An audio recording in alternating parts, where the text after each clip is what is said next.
Okay, welcome everybody to our last office hour session leading into exam 5, which is next week on Tuesday. So remember, like all the exams, you'll have 24 hours to take the exam, so please plan accordingly. Extensions are going to be very tough on this exam because it's the last one, and once the course ends, I can't give any sort of extension, even if it is an ASU excused absence. You would have to fill out paperwork through academic advising to take any complete for the course.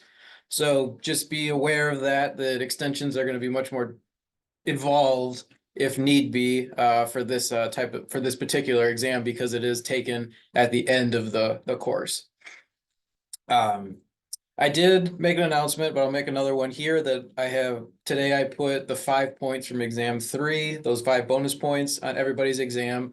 So please double check your exam and make sure that those points were added. There's about 216 of you, so it's possible I might have misclicked on one or two. If I did, just let me know and I'll add those back on, right away. If they're there, great. It made everybody's exam go up by 5 points. Just a reminder to check the announcement for details on the note card. It's not a cheat sheet, so you cannot put, everything like that you want on there like you did for exam 3. This one is just for the equations for the energy efficiencies, and you can just put the words of the equations, so no examples and no written definitions or explanations. If you go back to the previous office hours video and the activities, it'll make sense. And the description for the note card itself and the announcement has a little bit more detail on what can all be on there and what cannot be on there. You can use both sides. It's handwritten, so yeah, and those are really the only announcements I have for the course. The only other one is please fill out the course survey if you get a chance. Obviously, you can rate me on there as the instructor. Be honest. But the other thing that's really important is you can rate the course itself and write comments about what you liked about the course, what you didn't like about the course, what made sense, what didn't make sense, and make suggestions on potentially what how you would like the course changed, because that type of feedback is really important. That goes beyond me, obviously. That goes to the people that develop these courses. I'm not a course developer. For the most part, I've helped with one course, but this course I did not develop. But that could go into changes on the course structure itself, and they want to hear that feedback so they can improve this course for future versions and for semesters. Yeah, so with that, why don't we go ahead and I'll share my screen and we can jump in to the Cogbooks materials. So today we'll cover T21 and T22, so the last two sections. And I guess there's one more announcement too, I forgot, is Cogbooks themselves. So these are due on the last day of the course. And if you didn't finish something from the first couple modules or in the middle, you can go back and click through them and still get full credit for them. So they're designed, if you just click through them, you get full credit. So, and that's a lot of points that add up, remember? So it's 220 total points, which is equivalent to 2.2 exams that you could get scored at 100% if you just click through the modules themselves. So that should be a good way to help buffer with some of the exam scores and bring our grades up. Okay, so just want to double check. You can see my screen with the Cogbooks on it, right? Looks good, Professor. Okay, cool. So this one starts off with T21 talking about ecosystem dynamics. As I'm sure as you went through it, this is a pretty thick module. There's a lot of stuff, so this is going to take us a little bit of time to get through. And they start off talking about living in a dead zone. And what they mean by that is it's an area that essentially, here their example is kind of like a waterway where all the organisms in the area have been killed and there's nothing alive in it. And the main reason for that is due to overabundance of resources such as phosphorus, nitrogen, and where do these resources come from? Well, unfortunately, they typically come from humans in the form of fertilizers for agriculture, and a lot of this is runoff. And if we oversaturate certain regions, it can lead to something known as an algae bloom, or sometimes they call it a red tide. And that essentially suffocates and just kills everything by sucking the resources out and taking even all the oxygen out of that area and all the aquatic organisms that were in this waterway will suffocate and run out of resources and die. So it kills off everything, hence the name a dead zone. But if we want to talk about how everything cycles, they kind of break it down by the different elements. And we'll start off with water or the different types of chemical compounds as well. So the first one here is talking about water cycles. Give me a second. Let me zoom back up in my notes to get to the right area. Okay, so how water cycles, or they call it the hydrologic cycle. Can't talk today. Um, in a rough diagram, they kind of just show how it cycles. Water is in the air, it rains, comes down on the land, other forms of water. There's producers that take it in, there's consumers that take it up, and then the water can go into the soil. It can also go back into large bodies of water, and then it's sucked back up through solar energy, where it heats it up and causes evaporation, and back into the atmosphere and gets redistributed to different parts of land. And usually a lot of water that's evaporated comes from larger bodies of water. It comes from smaller, such as ponds or even from rivers, but usually large lakes can lead to a lot of evaporation. And the oceans obviously are a huge source for water coming up through evaporation, because they're such large bodies of water. Okay. And then something that's going to be important for the exam is understanding in each of these cycles, we have human impact on the water cycle itself. So some of the ways that humans impact the water cycle, we kind of talked about, is they can, what is it? They can create large developments such as construction, and that changes the environment. So if they want to, say, put in, a road or a neighborhood, they remove a lot of plant life. And what a plant life, how does that relate to the water cycle? Well, plants are a large source of absorbing water. So if you take out essentially kind of sponges in that area, you have a lot of leftover water that doesn't get absorbed, that usually did get absorbed in that area. So in this example here, that's likely what's leading to this excess flooding here.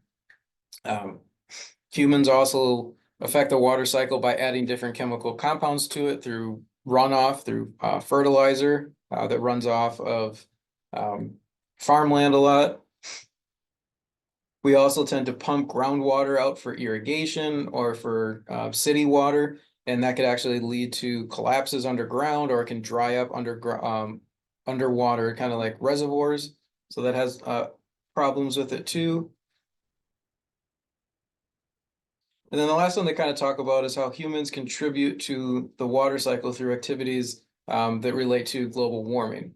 So, and that talks about when air temperatures rise through global warming a little bit, there's an increase in the rate of water evaporation, and an increase in this evaporation rate can cause water to move through this hydraulic cycle faster. And the problem with it moving through it faster is that potentially leads to an increased intensity in rain and snowstorms, in various parts of the world. So that's why today we're seeing a little bit in the news, there's a lot more, storms are getting a little bit more intense or even more frequent. So it can affect both of those variables, the frequency and the intensity of storms.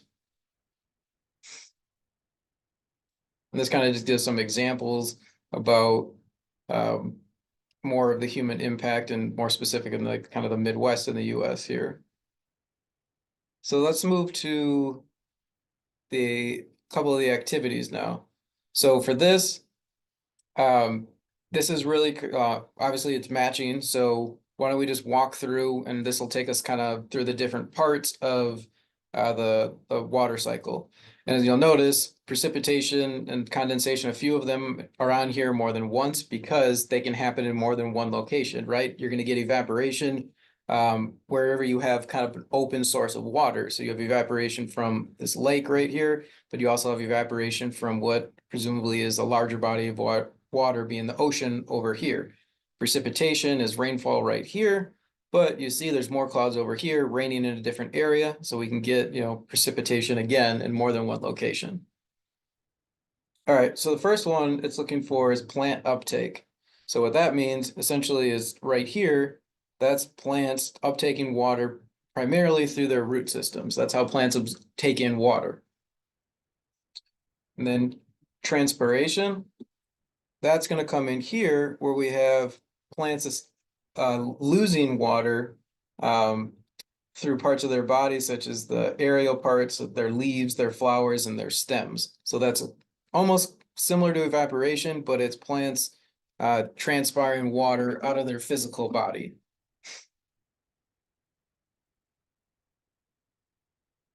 And then condensation, that's where water basically gets sucked up into the atmosphere. So right here, and it's held in the atmosphere in the form of clouds. And then surface flow. This one, we have it right here. So it's in more than one place, but we also have surface flow over here. And it's kind of in the name, it's the flow of water on the surface of land. So that's going to be in the form generally of kind of like rivers, or it could be temporary water sources that are just runoff from maybe melt from the mountain. Groundwater flow, that's kind of in the name too. So it's water that's readily flowing through the ground. So it's below the surface. And that's going to be right here. So you can kind of see this whole underwater kind of waterway. So it's almost like an underwater river. And usually they do come out to larger bodies of water.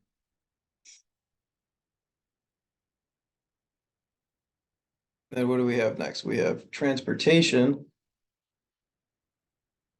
So that's up here. And that's essentially just water being moved when it's in a condensation form. So the cloud's moving through the environment. It's being transported away from the open water to the mountain area over here in this example, or it could be to a forest or to a field. So just in the name, it's just the transport of water. So moving it around the environment. And then we have sublimation. And that's where we have a solid being ice or snow, and that evaporates and it skips the liquid phase. So it goes from a solid straight to a gas. So in the case of the water cycle, that's going to be a frozen water to gaseous water. And then snow melt runoff. I think that one's pretty obvious, right? So we have mountains. You get snow-capped mountains. Sometimes they keep their snow. Some of them melts off because it gets warmer because of the seasons and the radiation from the sun. So it just melts the ice or the snow that's there, and it doesn't absorb into the ground because a lot of mountains are pretty solid rock. They can't really absorb much water, so that water has to go somewhere then, and it being up high, and it just runs down the side of the mountain. It can often result in connect into the surface flow and go into other bodies of water. And then precipitation, we saw, it's labeled over here, so it should be pretty obvious since we already see it. Precipitation, I'm sure most of us have heard this term. Another name for it is just rainfall. So it's when the water becomes too heavy in the environment and it forms into the liquid phase from the gaseous, like condensation cloud phase, and gets dumped back into the environment. And then infiltration, that one basically just means that water is goes from the surface into the ground. So it's that transition of being on the surface, entering to underground. And then percolation, that's kind of the next step after infiltration, where the water is already in the ground and now it's moving through the soil. So it's a little different than groundwater flow. Groundwater flow is kind of an open area underground. So like a river again, that the water itself is moving in a thicker or a larger body of liquid, versus percolation. You can kind of think of it as like a filter. So when you put maybe hose water on the ground and it infiltrates into the ground, and as it's going down into that body of water underground, it's percolating through the soil, or it's being filtered kind of through the soil. So just movement through the soil is the actual definition. Okay, so are there any questions on any of these terms or processes through the water cycle? No, it seems to make sense. Okay, yeah, and the water cycle, in my opinion, I'm not a chemical ecologist by any means, but to me, that one seemed to be a little more straightforward, as we'll see with the carbon, phosphorus, and nitrogen cycle. This is where the prerequisite of chemistry for this course is important, because we're going to have to be able to recognize chemical compounds and transitions from different compounds to other compounds. They get a little bit more complicated. So moving on into the carbon cycle. So again, they kind of give us an initial map that just, it's a lot of text on here, but it just kind of shows us how carbon cycles throughout the entire environment, right? We find carbon in the water, we find carbon in the air, we find carbon in different parts of the terrestrial environment. So it involves producers, such as our plants, consumers, such in this case, they have examples of deer, detritivores, so involved in decomposition, scavengers, decomposers. It's also involved in the soil. There's also a human component to it, right? I mean, they're showing that there's fire that's potentially caused by humans. There's factories that's causing byproducts such as burning fossil fuels. There's agriculture involved. We extract it from fossil fuels in the ground. So yeah, so you can see carbon is a pretty big footprint, and it's involved in pretty much everything in the environment.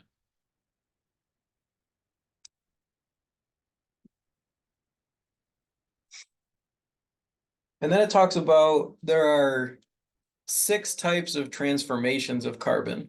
So that's kind of like how it moves through the environment, how it's changed. The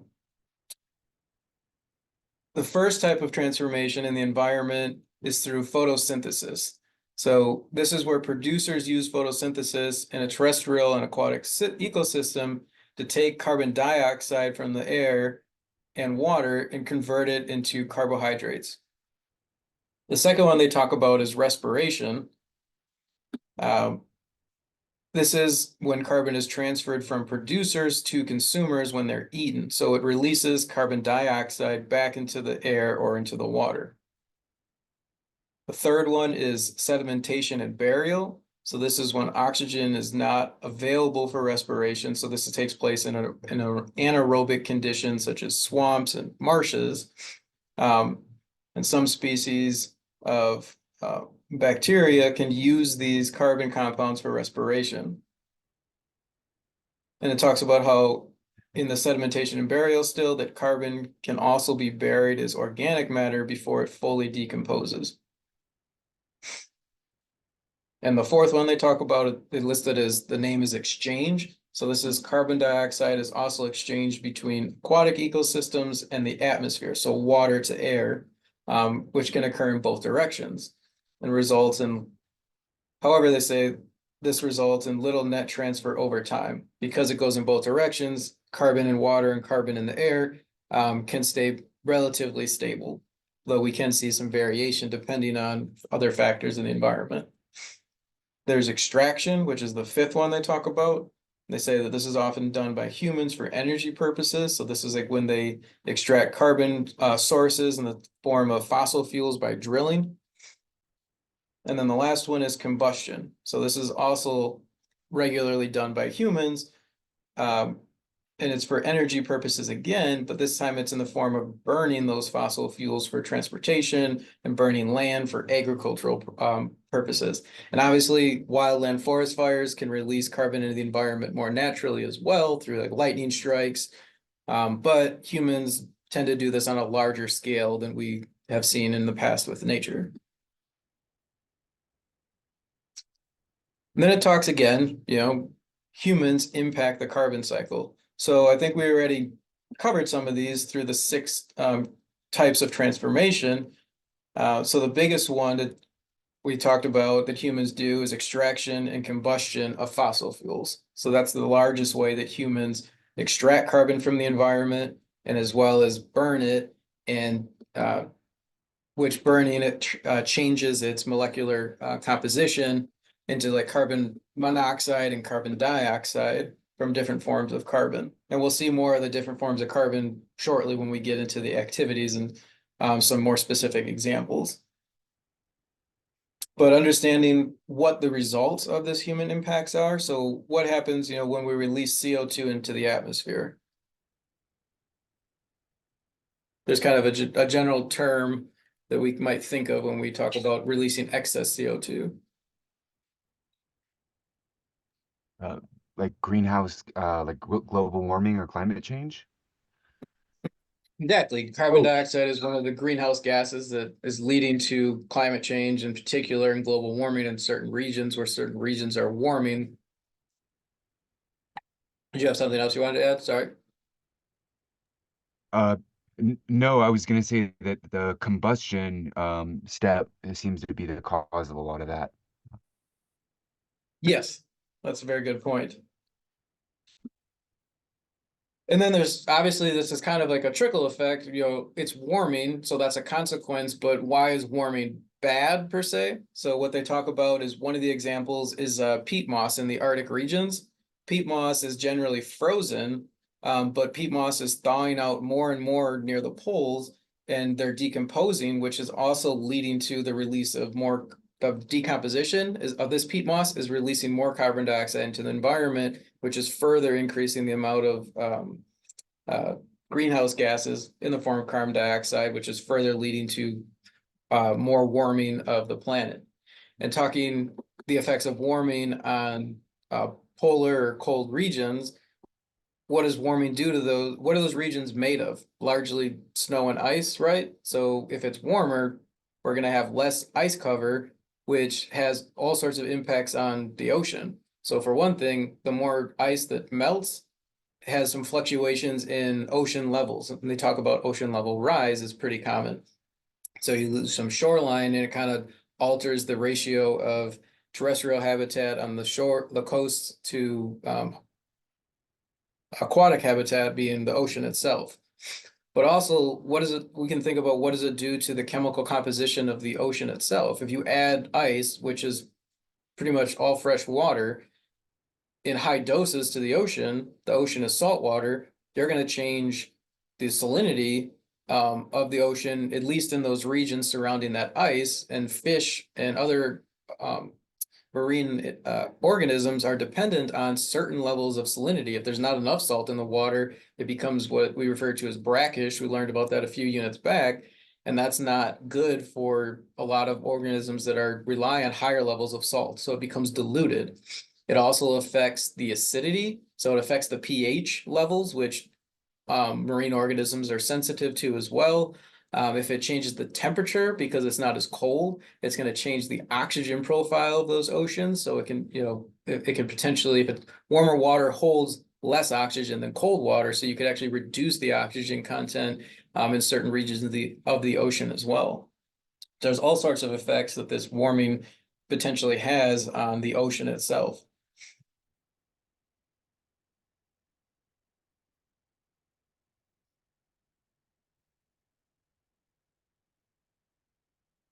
Okay, why don't we then, like, where are we at?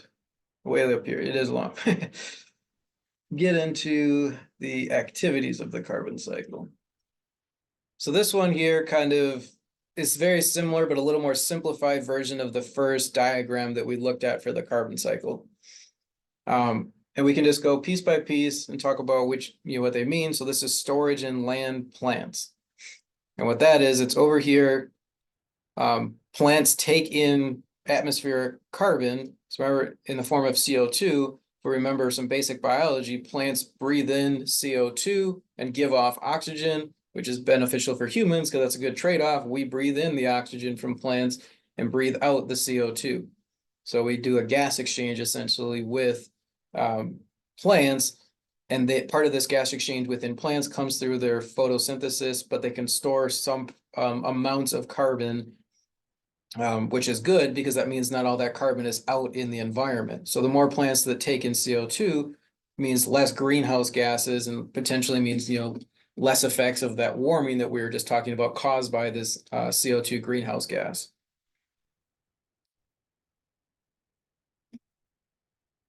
All right, so then this one is the carbon, where it is. Carbon enters soil via organic matter. So that comes over here, and what that means is by organic matter, that can come in kind of two forms, right? That can come from the decomposition. So animals die, animals are organic matter. They die and decompose and go into the soil. So that's how carbon gets into the soil. Or it can come from animal waste, right? Animals eat food. We talked about assimilation and excretion in our previous office hour. They assimilate a certain percentage, and then the rest of that is not absorbed and it comes out as waste. And that waste contains carbon, and that carbon from their waste can enter into the soil that way. So there's two main ways, or two ways really, that carbon can enter the soil from organic matter. Okay, and then dead marine life becomes sediment. So marine life is going to be talking about aquatic life in the ocean. When they die, they generally fall to the bottom of the ocean if they don't get washed up on shore, but they can become sediment down at the bottom of the ocean. And then ocean photosynthesis and respiration is right here. And this is kind of that gas exchange between the water and the air, and photosynthesis can occur in the ocean as well because we have aquatic organisms that photosynthesize and respire. Burning fossil fuels releases carbon. So this one is, on the human side, where we take fossil fuels out of the ground and we use them for energy, whether that's electricity or fuel for our cars, and we burn them, and it produces usable energy, but then there's a byproduct from burning them that is released into the atmosphere in the form of carbon. And usually we get atmospheric carbon, and carbon dioxide is the form. And then the last one is fossil fuels lock carbon out of the carbon cycle. So if we don't dig up the fossil fuel, it's another way to store carbon into the environment. It kind of gets locked in that fossil fuel until we burn it and release it in the form of CO2 into that environment.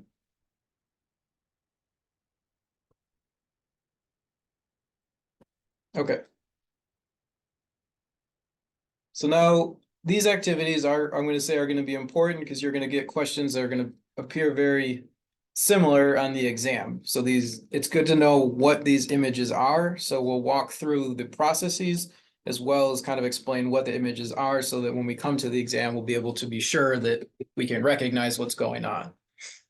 Okay. So the first one talks about, and I forget which way it drags. Okay. So we're going to go from the pictures to the boxes. So what are we looking at in this picture? What do we think we see? It's green. It looks like a bunch of chloroplasts in some microorganism or something. Yeah, Or so this is maybe a it's just the leaves.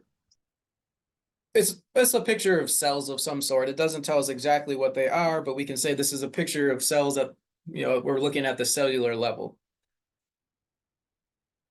And when it comes to production of organic carbon, so where does organic carbon get produced? And the example they give us is glucose.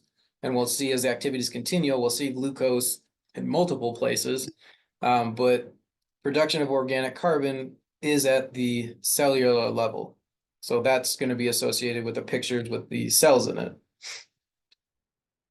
What about consumption of organic carbon, right? So if we look at the name, consumption, it means to consume, ingest. So, and it's consumption of organic carbon. So we need to find something that is being consumed that's living. So the best picture for that here is going to be this animal that's consuming some type of fruit, and the fruit is the organic carbon. And then decomposition of organic carbon. So when we think of decomposition, we think of an animal that is dead of some sort, or a plant that is dead and is decomposing, rotting, being broken down, and it's taken back into the environment.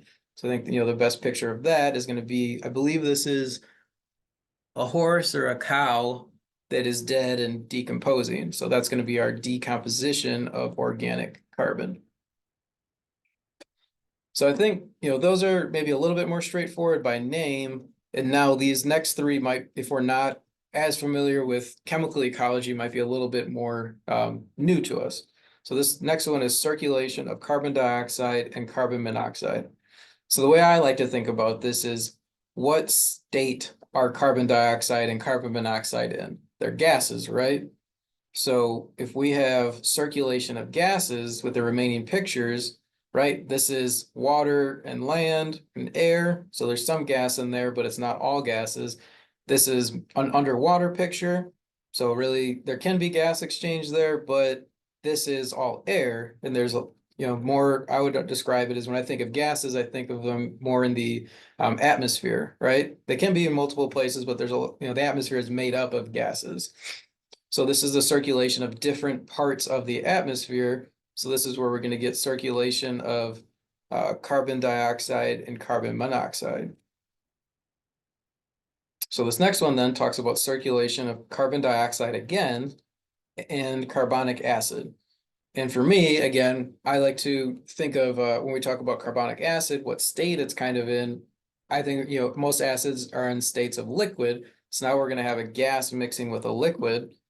And the picture they use to represent that is going to be kind of these waves, where we have waves turning over and bubbling and mixing with the atmosphere. So it's moving water that's open and coming in contact heavily with air.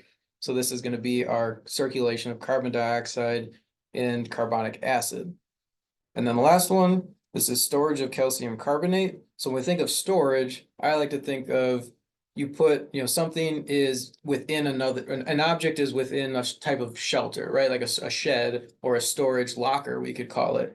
And the way they represent this is calcium carbonate will fall to the bottom of the ocean or a lake or some sort of body of water and get covered with sediment. So it gets stored underground, because this is a more stable area that's not going to be disturbed and expose that carbon unless something physically comes in and actually does disturb it, or as a natural phenomena like an earthquake or a volcano or something that kind of breaks open this area. So that's going to be our storage of calcium carbonate. Double check, and yeah, Cogbooks agrees with us. All right. So why don't we, based on that, let's try it again, right? Because it gives us a couple opportunities to do it. So this first one, production of organic carbon. Where did we say that stems from in this system? From cells.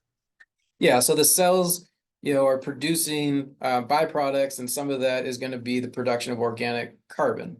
That's where our glucose comes from. And then what about the consumption of organic carbon? There's a different picture here for it, but it's the same idea. It's like a bird eating a worm. Yep, so the bird is That could be it. consuming the worm, and the worm is the organic carbon. So exactly. And then decomposition of organic carbon. The dead fish. Yep, so we got a dead fish that's decomposing, releasing carbon, organic carbon back into the environment. And then we've got circulation of carbon dioxide and carbon monoxide, right? So I like to think of this as two gases mixing. And where do we tend to think of gases given these pictures? Atmosphere. Yeah, in the atmosphere, right? So different layers of the atmosphere are going to have different gases circulating in and out of them. And then circulation of carbon dioxide and carbonic acid. Again, so I like to think of this as a gas mixing with a liquid.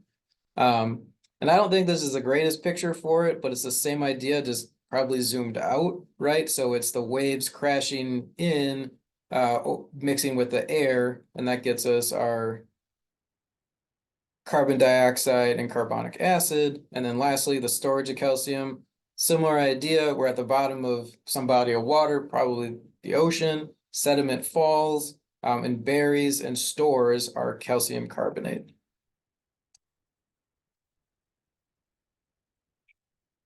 All right, yeah, we got those right. Okay, and then they have a couple activities that are similar but different, right? So now this is where we kind of got to know a little bit of chemistry, or do some memorization of what these different chemical compounds are. It's the same story that we just were talking about, but now we're taking the words out. So for the first one, what do we have in here? Two gases.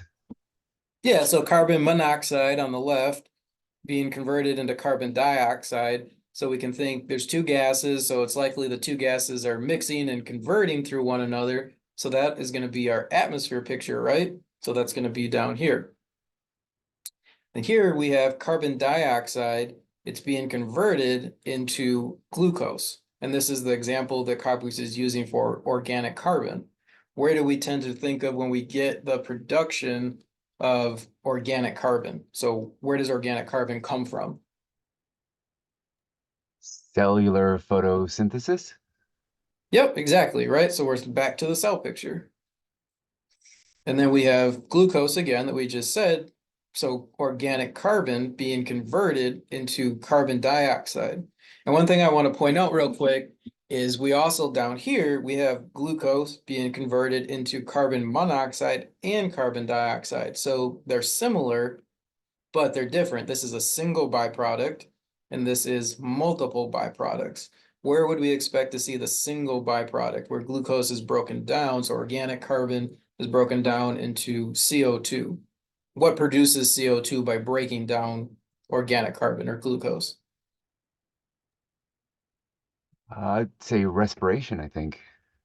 Yep. And what would be respiring in one of these pictures? Exactly. Is that a chimp eating something? Yeah, so the chimp or the animal, I don't know exactly the type of ape, it's Yeah. eating organic carbon, the form that it contains glucose, and it's respiring afterwards. So exactly, right? Pull it this way. Yeah. And then here we have CO2 with bicarbonic acid. I say that, no, I don't think I said that right. Carbonic acid. Sorry. Yeah, I need to reference my notes a little bit too on this. Um, yeah, so we have a gas and an acid. So that's kind of the gas and the liquid that we thought about before. And that's where we had our water mixing with the air, right? So the crashing of the waves was the example that they used. And then here we have our calcium carbonate being stored. So it's calcium carbonate, conversion of calcium carbonate to bicarbonate, and that tends to happen during storage. And that's uh, the example here where it's resting and being stored underneath the sediment at the bottom of a body of water. And then this last one, we're taking organic carbon and turning it into carbon monoxide and carbon dioxide. And that's a new picture here, right? We're burning it. So we're just burning it does a little bit more than digesting it or absorbing it. It produces two byproducts. So that's why when we burn carbon, we get CO2 and CO, or carbon dioxide and carbon monoxide. You get a little bit more from fire than we do from consumption.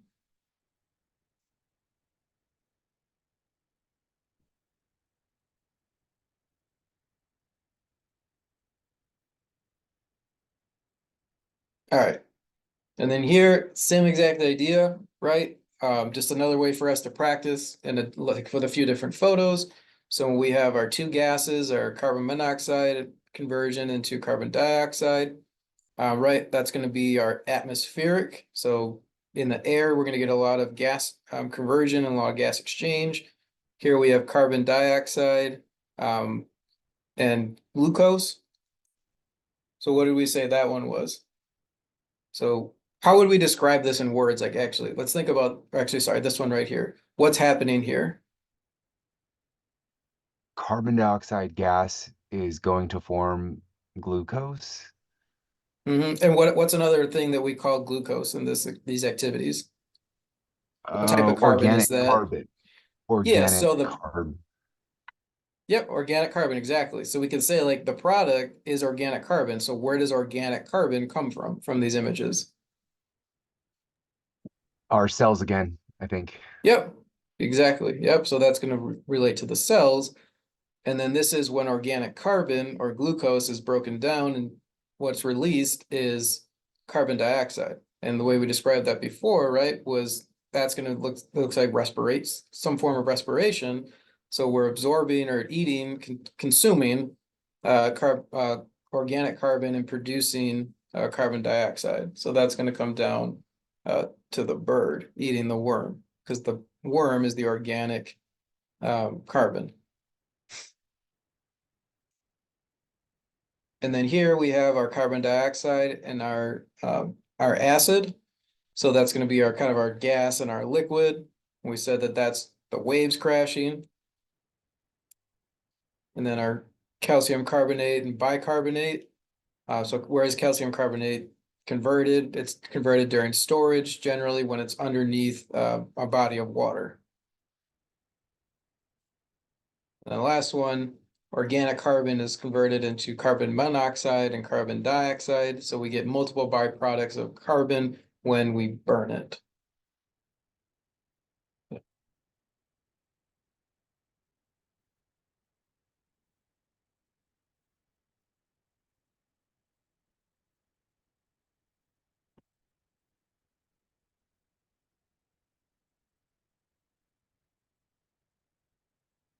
Okay, so I guess were there any questions on these four sets of activities before we move on to the next one?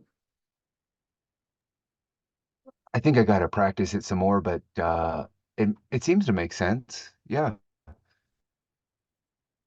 Okay, I guess in one thing that uh, I missed on this, I'm checking my notes, is there's actually for carbon dioxide to organic carbon.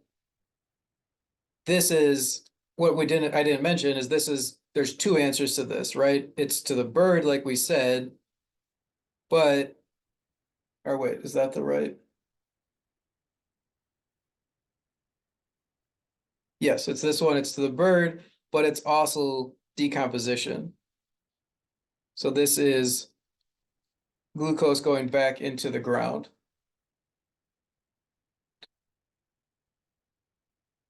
Ooh, Wait, no, it's not. No, it's not. Go back. Sorry. Why won't you? It's, this is,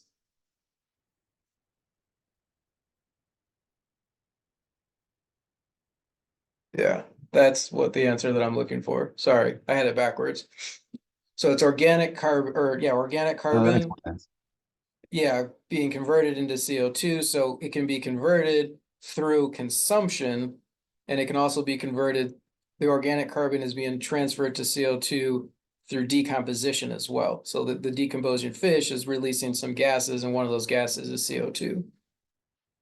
So keep that in mind that this one actually has two answers.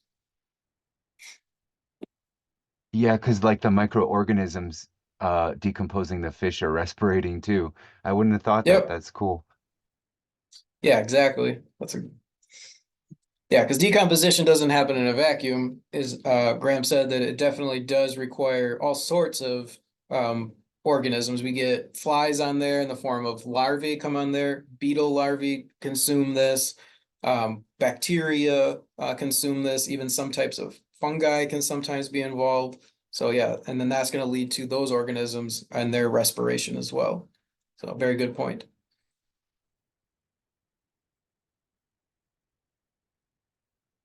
Okay. Now that we did cover all our bases on that, um, this is similar, but it's a little bit different setup for the activity.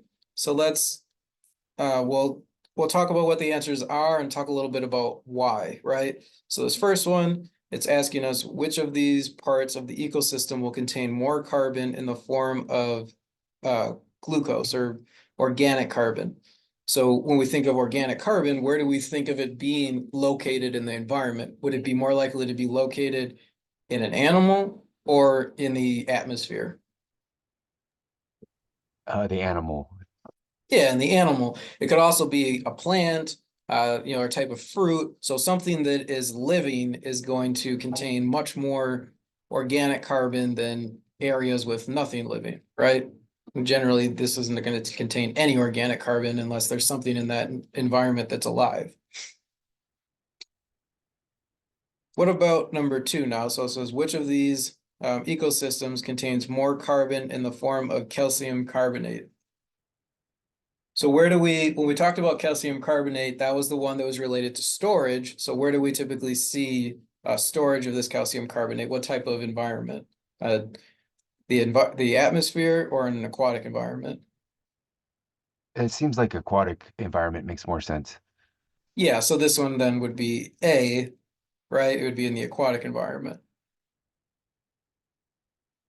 So this is referring to figure two again. So back here to the river and to the sky, the atmosphere.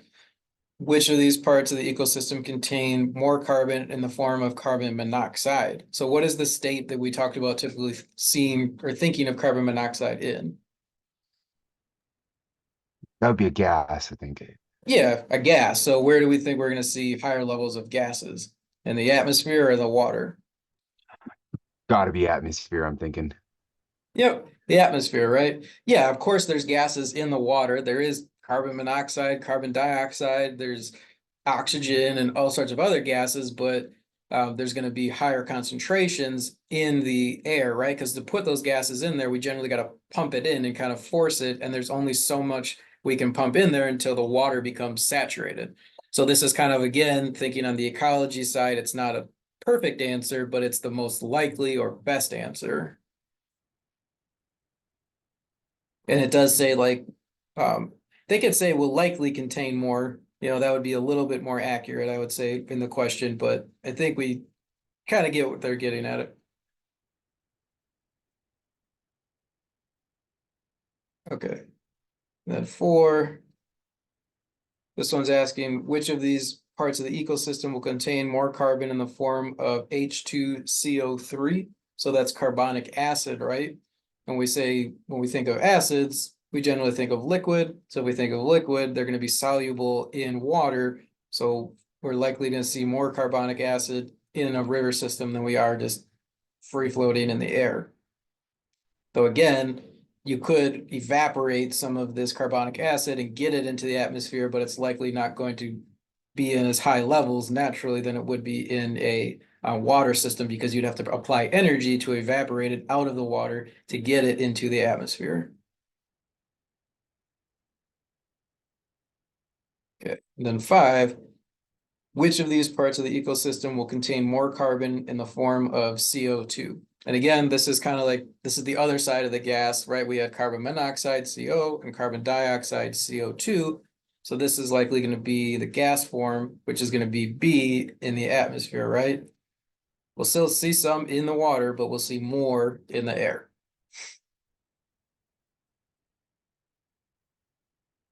Okay. And I think they have, so yeah, so now they've got another one with some different pictures here and a little bit different reasoning, right? So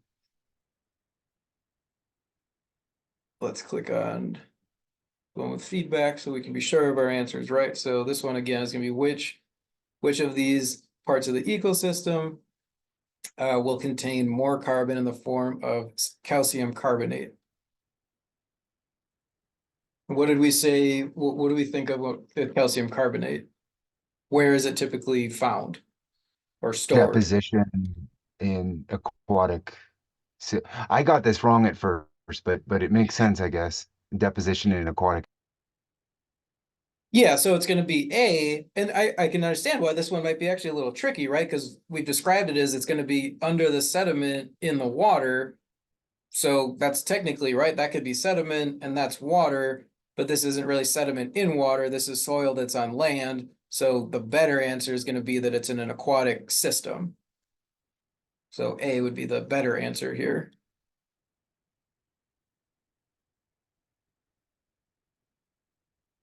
All right, B, which of these parts of the ecosystem contains more carbon in the form of CO2?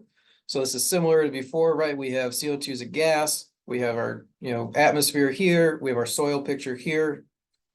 So we're probably going to find higher levels of CO2. It's more likely to be in the gaseous form in the atmosphere than it will be in the soil. Three, um, which parts of the ecosystem will contain more carbon in the form of H2CO3? So this is our carbonic acid. So what are we thinking of for three? I'm thinking acid, liquid, aquatic. Yeah, my bad. I didn't scroll down. I was confused in my head for a second too. I was like, why is it So showing air and soil? But nope, you were right. It's aquatic. So way to push through that, even though I didn't give you the pictures to look at. So yeah, compared to, you're going to find it in an organic organism such as a plant, or you're going to find it in a water system, aquatic system. It's going to be B, the aquatic system. And then the answer, yeah, B right here. Okay, cool. So good way to work through an accidental trick question. Four, make sure we scroll down and show the photos actually. Which of these parts of the ecosystem will contain more carbon in the form of CO2? So again, this is our gas. And that's going to be A in the atmosphere versus soil. So that's kind of the same as the one that we saw above with CO2. This is just CO. And then number five, which of these parts of the ecosystem is going to contain more carbon in the form of organic carbon or glucose? Are we going to find more glucose, we think, in the soil, or are we going to find it more in the free floating in the atmosphere? since it's a solid, I'm thinking soil. Yeah, so that's a good point that it's a solid, and it's a little tricky, right? Because in the soil, it doesn't show us directly, but there's oftentimes soil is not free of life, right? There's a lot of bacteria, there's microbes, soil insects and stuff in the soil. And you can actually get more glucose deposited in the soil that way. And it being a solid, it's more likely going to be deposited on the ground in the soil than it is going to be free floating in the atmosphere. So for a few reasons, I'd say soil is the better answer.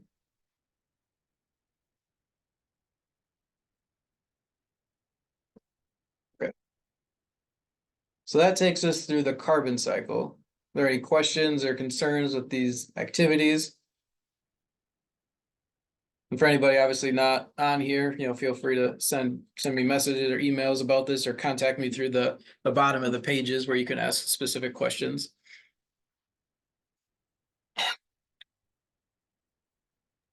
I think if I keep practicing, I'll get the hang of it. But the explanations about the different phases really helped a lot. Okay, cool. Yeah, definitely this is something that, I lean on my notes for myself. Like I said, I'm not a chemical ecologist, so I don't go through this very often, but if we kind of break it down, I think we can kind of work our way through it a little bit and it'll make a little bit more sense to us. Okay, so this next one again is now we move on to the nitrogen cycle. So again, they kind of start us off with this map to show us just with carbon, nitrogen is pretty much follows the same general path, right? We find it in the soil, we find it in the water. It involves producers, consumers, and detritivores, scavengers, decomposers again, both in the aquatic systems and on land. It also involves the atmosphere. It's going to involve a little bit different because storm systems with lightning, as we'll see, is in here. But again, humans are involved. So there's going to be nitrogen released by humans and breakdown of nitrogen by humans, as well as some consequences of the use of nitrogen by humans. So this one breaks it down with a little bit more, I think, than the carbon cycle because it talks about nitrogen fixation, nitrification, assimilation and mineralization, and denitrification. And then those are all the terms that we're going to see in the activities. So when we talk about nitrogen fixation, this is when it's converting nitrogen gas into ammonia, which can be rapidly converted to ammonium or into a nitrate. And it gives us the different chemical compounds, so ammonia and nitrate with the NH4 plus, NO3 minus. It's not going to be important to regurgitate those chemical compounds. Like you won't be asked write out the chemical formula or chemical compound structure for ammonium or anything. But as I'm sure if you've gone through this already, it might give you the word ammonium or it might give you NH4 plus, and you've got to know that those two are synonymous. All right, and then it talks about nitrification. Um, And what that's getting at is it's converting ammonium to nitrate, which can then be converted nitrate into nitrite to nitrate. So NO2 into NO3. And nitrification is actually good for the soil. It produces fertile soil that producers such as plants and some insects and bacteria can get resources out of. So it's a more resource or useful soil. So you can think of it, I guess, a fertile soil is what I was saying. And then skipping ahead for a second, denitrification is kind of the opposite. As we'll see in the examples, these are going to be the soils that have been denitrified and they're not very fertile soils. They're either really dry type clay soils or they're kind of swampy anaerobic soils that don't have very much life coming out of them because they don't provide very good nutrients. And then it talks about assimilation and mineralization.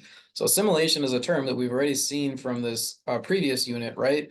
That's just the percentage of a meal that we absorb. So if we eat an orange that's worth 100 joules or contains 100 joules and we consume it and we absorb 80 of those joules and we excrete 20 of those joules, right? Our assimilation efficiency is going to be 80% or 0.8.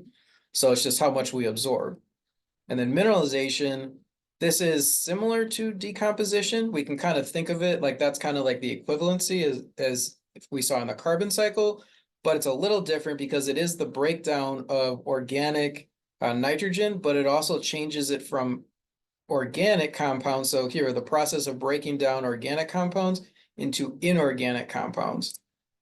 So that's why it's mineralization instead of decomposition. Decomposition breaks down organic compounds into further other organic compounds. And this breaks them down into inorganic compounds. Okay.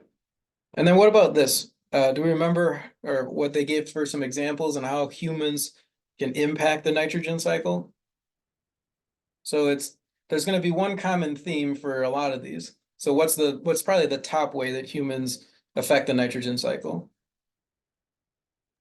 I'm thinking dumping a whole bunch of fertilizers into watersheds and everything else, but I'm not quite sure. Yeah, that's definitely, I'll say that's one of the top two, and I don't know which one is one. Um, the other one is burning of fossil fuels has big impact, but fertilizers also clearly has a huge impact as well. And they talk about both of them.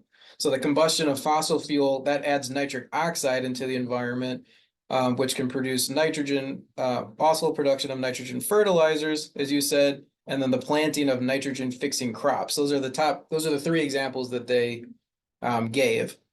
So the second two is a little bit new to us, right? So production of nitrogen fertilizers and planting of nitrogen fixing crops, so through agriculture. But the one that is a continuous theme is what I guess what I was trying to get at is the fossil fuel, the combustion of that. So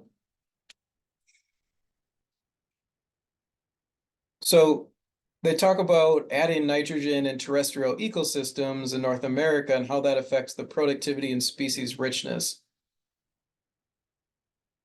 Do we think that adding nitrogen is good for productivity or in species richness? Or is it bad for the environment? I'm thinking it's bad for the environment. Overall, it's going to have a net effect because we tend to add too much, right? If we added it, minimal amounts, it could improve production because it provides an additional nutrient, and we'll have more nutrients available. It's more resources available that could potentially increase biodiversity. But in the form of agriculture, when it gets dumped, this takes us back to the runoff of the dead zones, right? Where we tend to oversaturate the environment and we kill lots of things in the environment.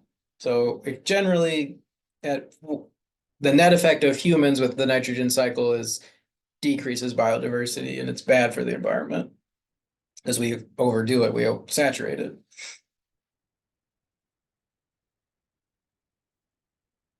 Makes sense because even when primary productivity goes up, doesn't mean biodiversity goes up. No, yeah, because I was looking at my notes too. Addition to what they said is adding nitrogen to these certain communities can cause a few plant species to grow very large and dominate the community. So you almost decrease biodiversity by allowing superior competitors to have a limited resource become even more superior competitors. So they say the large plants shade out the less competitive smaller plants, which causes the smaller species to decline and die out, decreasing species diversity. So big picture, increases in nitrogen in the environment by humans generally reduces species diversity.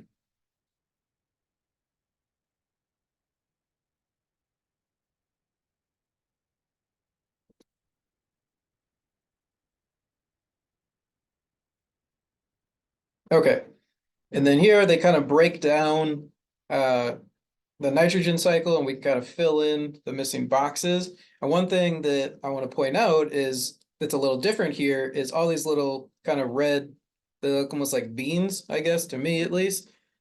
These are all different types of bacteria. So there's bacteria involved in many, many of the steps and processes of the nitrogen cycle.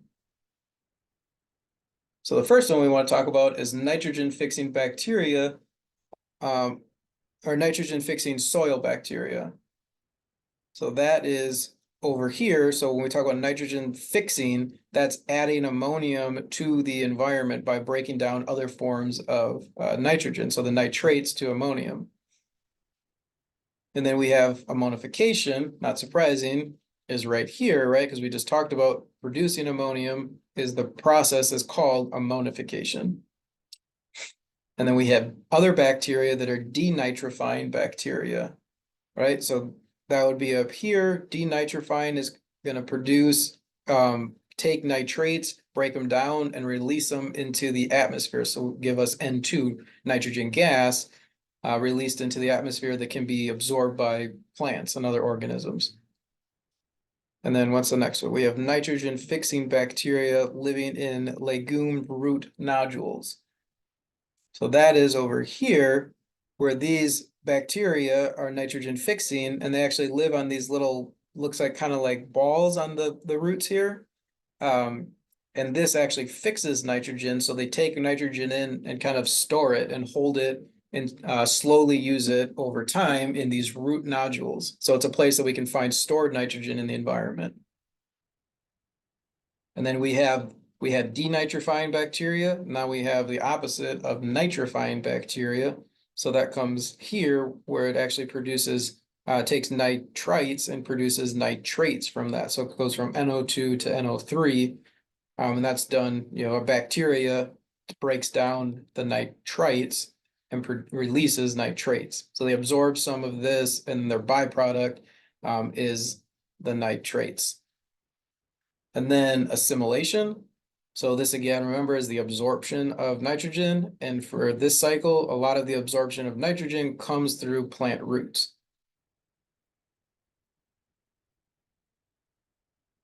Right, yeah. Okay.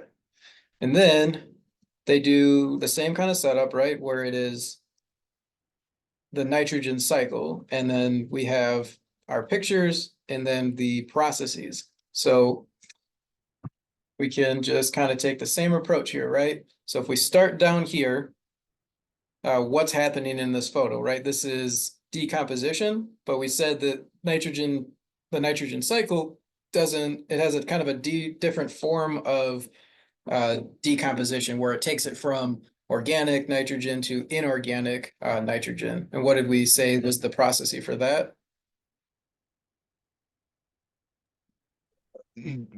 Or organic to inorganic, is that denitrification? No, Uh, it's a mineralization. oh, yeah, okay, makes sense. Yeah. And then, so these two soils right here, these are going to be our nitrification and our denitrification. Because remember, when we nitrify something, it's good for the soil. It produces nice, fertile soil. So when we think of nitrified soil, we can think of like potting soil. So it's going to have generally a nice, it's going to be a little more aerated because you have living organisms in there that cause this aeration. It's going to be this is essentially a healthier looking soil. And that is, where is it? Right here, nitrification of ammonia is good for the soil. And then what's going on here, right? We have fire, so we're going to have some type of kind of combustion. So when we burn nitrogen, what do we generally get? What's the Nitric byproduct? oxide. Yep, so we get nitric oxide. And for those people, it might be a little corny, but remember the movies The Fast and the Furious? They use NOS, nitric oxide. It's extremely flammable, burns and releases a lot of energy into those engines. So it's a way that they burn nitrogen to get, use nitric oxide. All right, and then here we have our another picture kind of at the cellular level. So here, assimilation, this is where at the cellular level is where we're going to be absorbing uh, ammonium in the form of N42 or nitrite. So you can assimilate different types of nitrate at the cellular level. And then this one we've seen before, right? So this is maybe one of the easier ones to remember. It's a lion eating a piece of meat. There's nitrogen in it, so it's the consumption of organic nitrogen. And then this is another form of soil, but if you were given a choice of this soil or that soil to put plants in, odds are we would pick this soil because it looks a little bit healthier than this is more of like a hard clay. It doesn't look like it's very aerated, it's crumbly, like it might not absorb water very readily. So this has been denitrified. So bacteria kind of have denitrified this type of soil. And obviously, again, it's ecology. There's going to be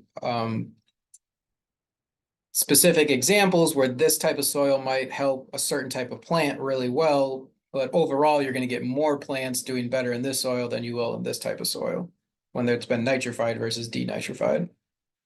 And then fixation in nitrogen gas, right? So we talked about in the previous example that it's done in the nodules with bacteria, right? So this is a plant root system, and then these little balls right here are knobs. These are the nodules that fixate nitrogen gas. So they store nitrogen gas and use it kind of as needed through a bacterial process. We can double check our answers. Yep, and then yep, according to Cobwicks, we got them right. So let's try it again real quick.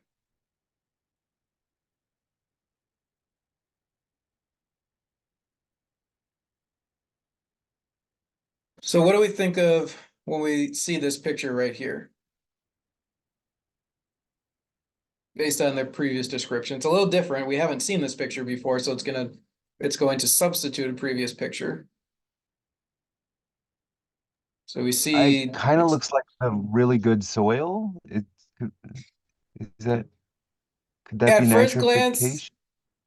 you're definitely on the right track, but this is actually really kind of poor soil. There's not a lot of oxygen in it. It's kind of like Oh, okay. swampy soil. So this is the opposite of nitrification, right? It's denitrification. And the reason being is there's not Okay. a bunch of like plants growing in it, right? There's some green here, there's some trees out there, but it looks like it might be kind of a dead forest and again, it's not the greatest picture, which is why I want to go over this and give my interpretation of why it's right because that's what Cobwicks gives us. So we have to come up with a interpretation that's presumably correct. So this is the denitrification. It's kind of like mucky soil, very anaerobic. There's not a lot of life in it. So it'd be maybe this is actual runoff with excess fertilizer. So you're getting a little bit of some type of grass growing, but not a lot of other life. So it's denitrification. And the opposite of that is we said is nitrification, right? So this is an example of potting soil, right? So we've got our scoop, the little aeration balls in there. So this is going to be our nitrified soil up here. So it's going to take a little bit, the Got it. biological reasoning is good, I think, but we have to bend it a little bit to understand what the pictures actually are. The truest way to measure this in ecology be let's just take a soil sample and do a chemistry test on it. Which one, is going to give us a result of higher levels of nitrogen? This one or this one. So this is going to come out more positive, obviously, than this one. So we have our nitrification, but we can't do that with a textbook. So we just got to talk about it in a theoretical sense. All right, what And I think what about, you said, so go ahead. what you said about the water runoff, nitrates settle into runoff sources. So I'm thinking about it as runoff now, and maybe that'll help me remember. Yeah, I mean, whatever works for remembering it. With this one, there is a little bit of, I think, memorization going into it for the exam, which isn't the greatest way to learn, but it's a very elementary level that they're teaching it in cog books. So like you could take a whole course on chemical ecology and soil ecology and they'll go into a lot more detail than this. So this kind of just gives us some background and some, biological reasoning and found just to set the foundation and broaden it a little bit because ecology obviously is a very, very large field. All right, so we have our decomposing fish. We've seen this before. It's not, there's no decomposition per se in the nitrogen cycle. So what is the equivalent to decomposition in the nitrogen cycle? Wouldn't that be mineralization? Yep, exactly. That's mineralization, right? So, and by definition, it's mineralizing organic carbon. Um, wait, what? Yeah, I guess it's I just that threw me for a loop for a second because it said carbon and we're in the nitrogen cycle, but it is mineralization of organic. I don't know if that's actually correct. Not, Huh. what does it say? No, that's an error in cogbooks. It should be, yeah, that doesn't make sense. It should be mineralization of organic nitrogen. I think that's just a simple error that has been overlooked for a while. I was just focusing on the word mineralization, to be honest. Yeah, Good and point. that's important because yeah, I was too, but then I read it closer and I did this earlier and didn't catch it until right now. So that's what threw me for a loop. But yeah, I will let the people at Cogbooks know that there's an error on this activity. And mineralization is the important word to remember here, because that's associated with nitrogen, and decomposition would be associated with the carbon cycle that we've learned so far. Okay. And then what's happening with these? This is the plant with root with the nodules again. So what are we seeing up here? What do the nodules do with nitrogen Fixation. gases? Yep. So exactly, fixation, storage. So, and then this is a picture of ants um, eating. It looks like a type of grasshopper of some sort, or maybe a spider. Um, but either way, it's a they're eating organics, all right? So this is consumption of organic nitrogen. And then we have our fire here. What did we get out of when we burn organic material? What do we get? Nitric oxide, I think. Yep. Yeah, at least concerning the nitrogen cycle. Yeah, we get a lot of things, to be fair, but in the nitrogen cycle, this is where nitric oxide comes from. And then at the cellular level, this is where we have assimilation of ammonium or nitrate into the body.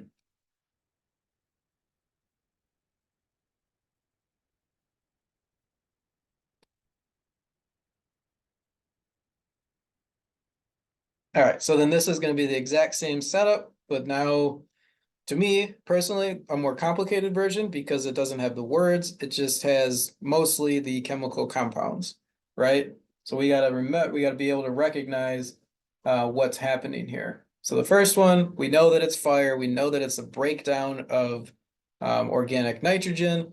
And what do we get when we break down organic nitrogen in the nitrogen cycle? We need gaseous nitric oxide, I think. Yeah. And what represents nitric oxide? What's the chemical compound for that?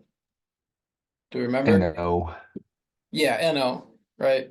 So that's, yeah, verbally you said it completely right, but for the exam, we have the words organic nitrogen, but we have to recognize what NO means, and that's nitric oxide. All right, so then this is our picture of our good kind of fertile soil. So that's going to be a form of nitrification. Um, and that's what involves ammonia producing nitrates, right? So that's going to be the NH4 versus producing the NO3. And then what is lightning? We haven't seen this one before. We talked about it very briefly when we showed the first kind of general diagram. So this is, and what it is it's another form of nitrification, but it's nitrification of nitrogen gas. So this converts nitrates, NO3, into nitrogen gas. So that's going to be, or sorry, I had that backwards. It is the nitrification of nitrogen gas. So it's N2 into NO3 into the nitrates again. So it's going to be the same product because it's nitrification again, but this is done via bacteria for that breaks down ammonia into nitrates.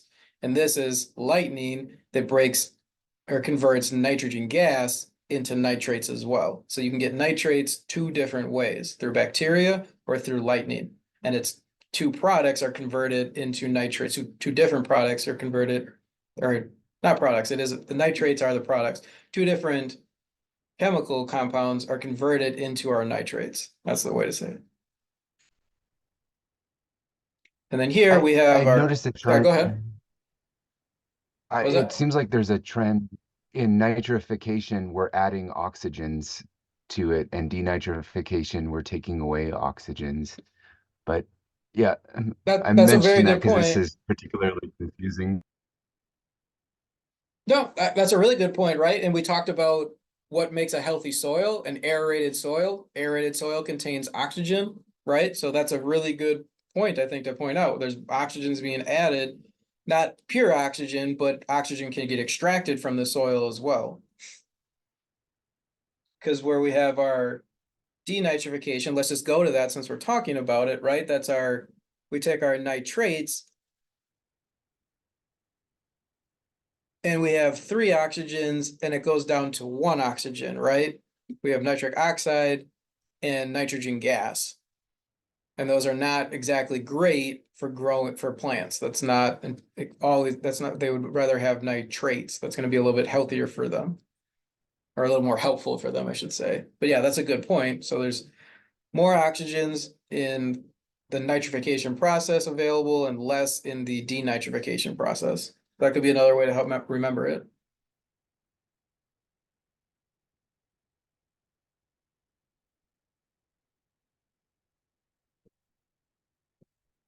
All right.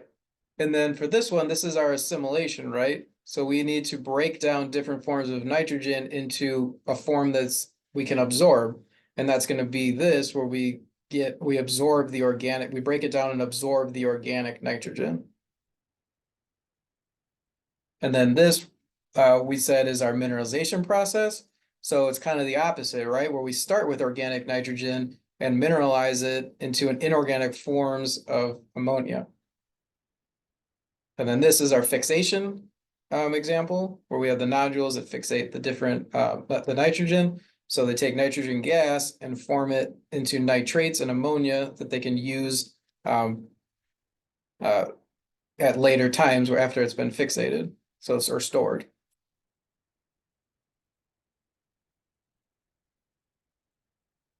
All right, yeah.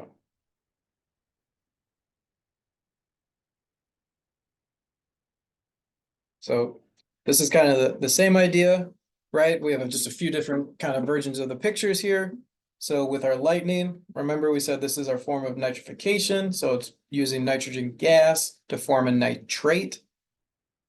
So that's going to be this right here. So our N2 to NO3, that freezing or dropping? Okay. And then this is our healthy soil, our potting soil. So again, that's going to be another form of nitrification. So we're going to want nitrates, our NO3 as our product again. So that's using the bacteria through ammonification to or nitrification with the ammonia to produce nitrates again as well. And then this is our fixation picture where we take nitrogen gas, and we can convert it into ammonia or nitrates again, and store it in the nodules. This is our breakdown of organic nitrogen, right, into an ammonia gas. So that's going to be what we call mineralization. And then this is the opposite, where this is the picture of the not so healthy or aerated soil. So this is our denitrification. So that's where we break our nitrates down into nitric oxide or nitrogen gas.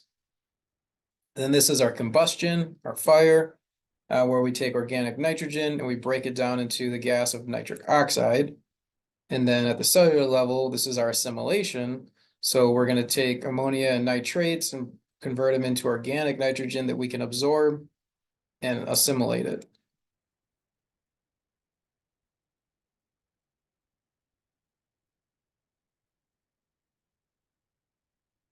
Okay, and then this is just like what we saw before, but now it's going to be concerned with nitrogen forms from the nitrogen cycle rather than the carbon cycle. But again, we can talk a little bit about why, and it's going to be for similar reasons that we talked about in the carbon cycle. So it's a little redundant, but for a whole new cycle, obviously. So number one, which of these parts of the ecosystem contain more nitrogen in the form of nitric oxide, NO? We think of nitric oxide, we tend to think of it as a state, it's in a gaseous form. So we're going to see it in the atmosphere more readily in a gaseous form than we are in an aquatic environment. And then this is, part two is still concerned with the aquatic versus the atmosphere. So which of these parts of the ecosystem contain more nitrogen in the form of nitrates? And I nitrates, sorry, go ahead. Oh, it seems like a solid, so or we're gonna have to go A. Is there nitrates in the atmosphere? I mean, I'm sure you can evaporate or vaporize kind of anything into the atmosphere. It's just not going to stick for very long, and it doesn't naturally occur in there. It's going to be more artificial. With the nitrification with lightning, it's going to be there a little bit, but it's going to eventually fall and settle into either water or likely into the soil, and they're water soluble. So they're definitely going to be more likely to be found in the water than they are in the atmosphere, at least long term and more consistently.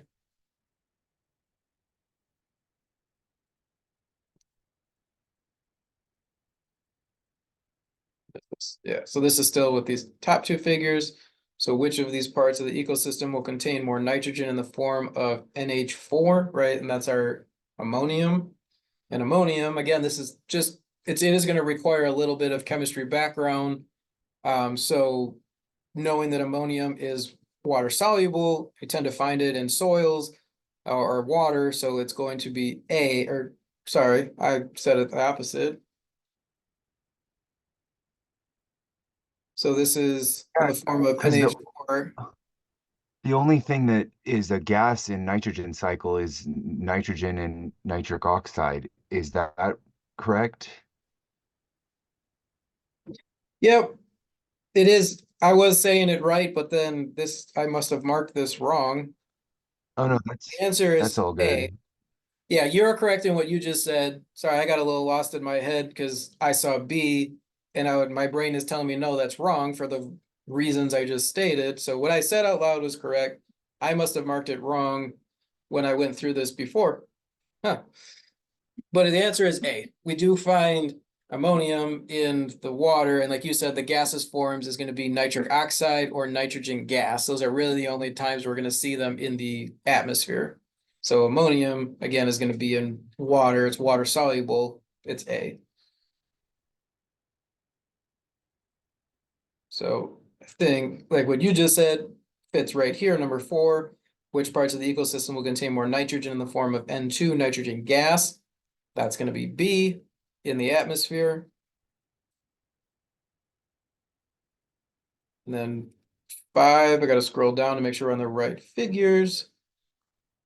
Which of these parts of the ecosystem will contain more nitrogen in the form of organic nitrogen? So if we think of it, even just every time we hear the word organic, it's going to be something that's living, right? So if it's organic nitrogen, organic carbon, organic phosphorus, are we going to find it in a living organism such as this ungulate, or are we going to find it in the atmosphere?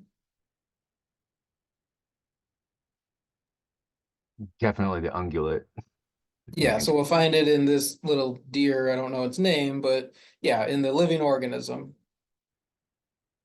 because we're looking for organic nitrogen. Cool. All right.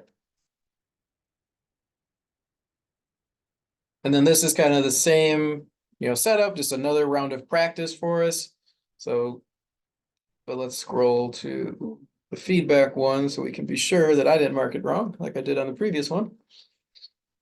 So for number one, which of these parts of the ecosystem will contain more nitrogen in the form of NO, nitric oxide, right? that we said was a gas. So that's going to be one that's going to be in the atmosphere and not readily available in the soil. Number two, same idea, contain more nitrogen in the form of N2, the other gaseous form, right? So that is also going to be A in the atmosphere and not in the soil.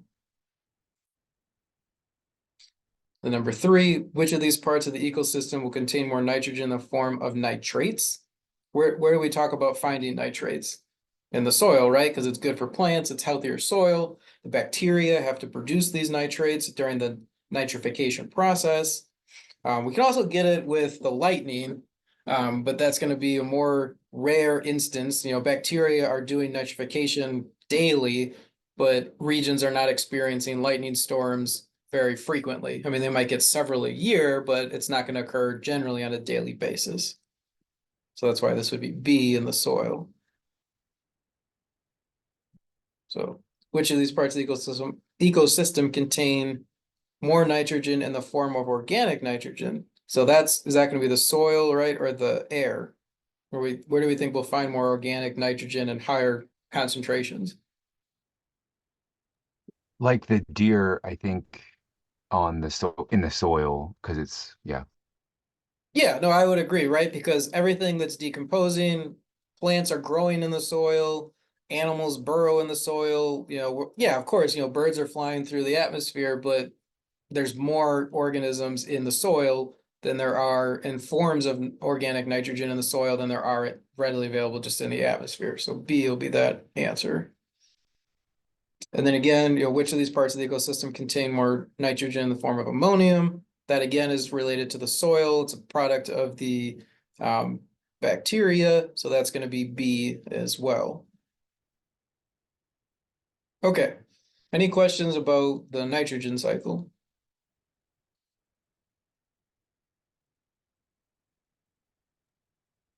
Fairly tricky, but not too bad if I, practice it and review some general chemistry, I guess.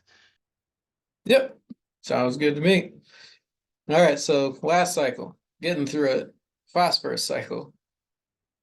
Again, they give you a kind of a good jumping off point to show us that phosphorus is also involved and present in pretty much, all parts of the environment, involves producers, consumers, decomposers, scavengers, detritivores on the land and the water, soil and water, air, and a little bit different will be phosphate rocks. So that'll be kind of new, and we'll get more into that through the activities. Then obviously there's a human component to phosphorus as well.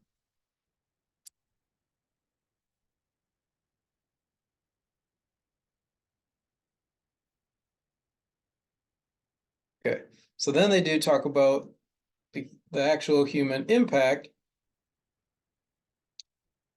And this is something that we use in agriculture as well. So the example they give talks about how phosphorus can be in combination with excess nitrates and can actually contribute from runoff to algae blooms or algal blooms, causing dead zones. So this is circling back kind of to the beginning of this unit.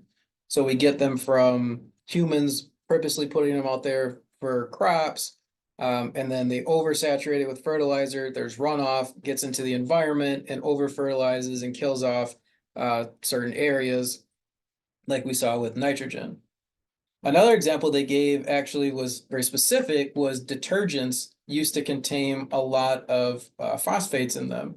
And this would get dumped into, in wastewater from doing laundry or dishes and, washing materials, would get in, through public sewage systems and emptying into rivers, lakes, and oceans. And that's a way that it would give excess phosphorus to the environment, not just through agriculture and over fertilization, but through detergents as well.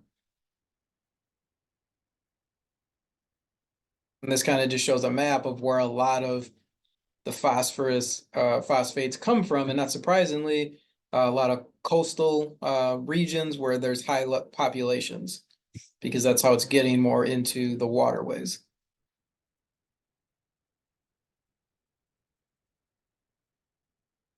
Okay, then this is possibly the more simple or the simplest one that we've had for the cycles. but it's just kind of good to kind of put it at a very basic level. So sediments and is down here. They have an example of where it's in the water, and they kind of show a funnel where it's kind of trickling down and settling down into sedimentation, the bottom of the body of water here down in the soil. And then marine animals interact with marine plants, and they cycle through. There's phosphorus cycled through this way. And the new one for this is phosphate rock formation. So that's going to be over here, and it doesn't have to necessarily be underwater. As we'll see, we can get some phosphate above the water level as well. But it's this phosphates tend to form kind of more solid rock structures. And then there's weathering and erosion, which is a little bit new compared to the other cycles. And we'll explain that a little bit more in the examples.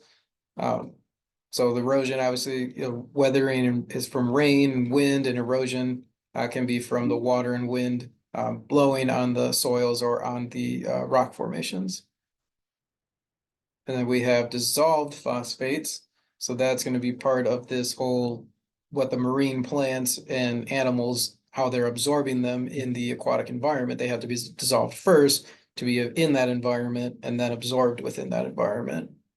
And then comes the human box, the fertilizer runoff, where we add too much and it gets wasted and dumped into the environment and does not do good things for the environment. In excess, I should say, because obviously phosphorus it's a required compound for many organisms, but anything in excess is going to be problematic.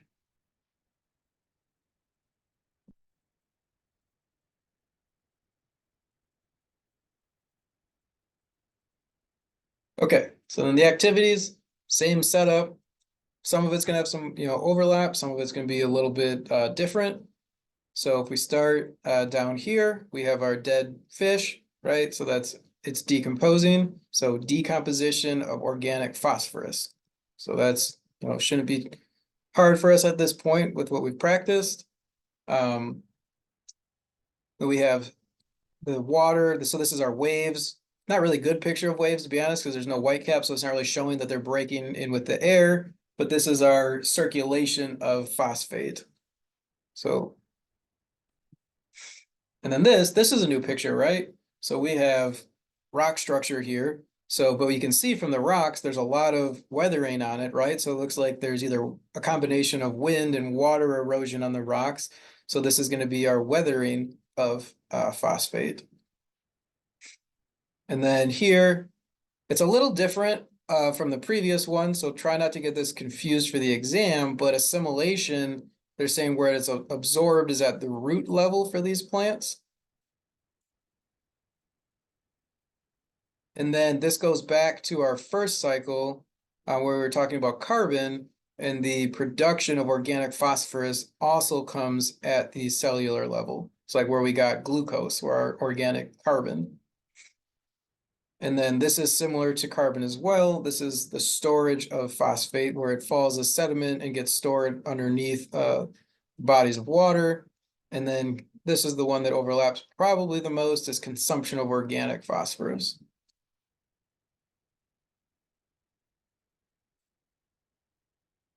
All right. And then this is another activity that is very similar, but a little bit different photos. So our production of organic phosphorus, again, this comes at the cellular level. Our cells are producing this. Consumption of organic phosphorus. This is where we eat something organic, something living. So the worm is being eaten by the bird. So it's consuming the organic phosphorus. Decomposition of organic phosphorus. Let's find our dead animal that's decomposing. Circulation of phosphate. So that's going to be with the water and the air. Storage of phosphate, again, remember that's where it falls as sediment and is stored under the water. Weathering of phosphate, that's going to involve the mountains. So some rock structure where you can see, again, there's some erosion evidence where either probably a combination of water and wind erosion. So that's our weathering photo. And then the assimilation of phosphate is going to be through the plant roots photo.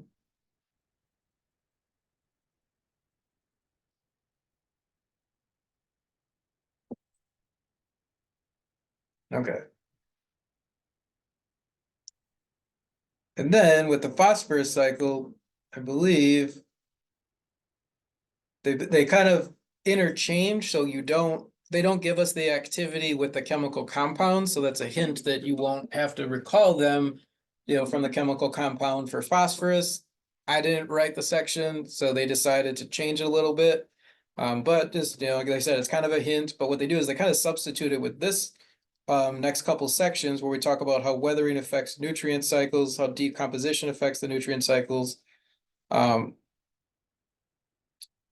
so when we talk about weathering, that's the physical and chemical alteration of rock material near the Earth's surface, right? So that's kind of like wind erosion or rain or water runoff erosion that's affecting the surface of the environment.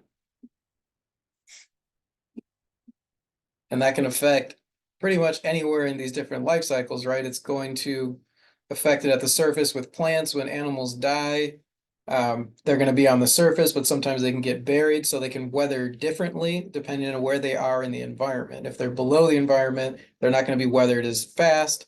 If they're above the environment, they're probably going to be weathered much quicker.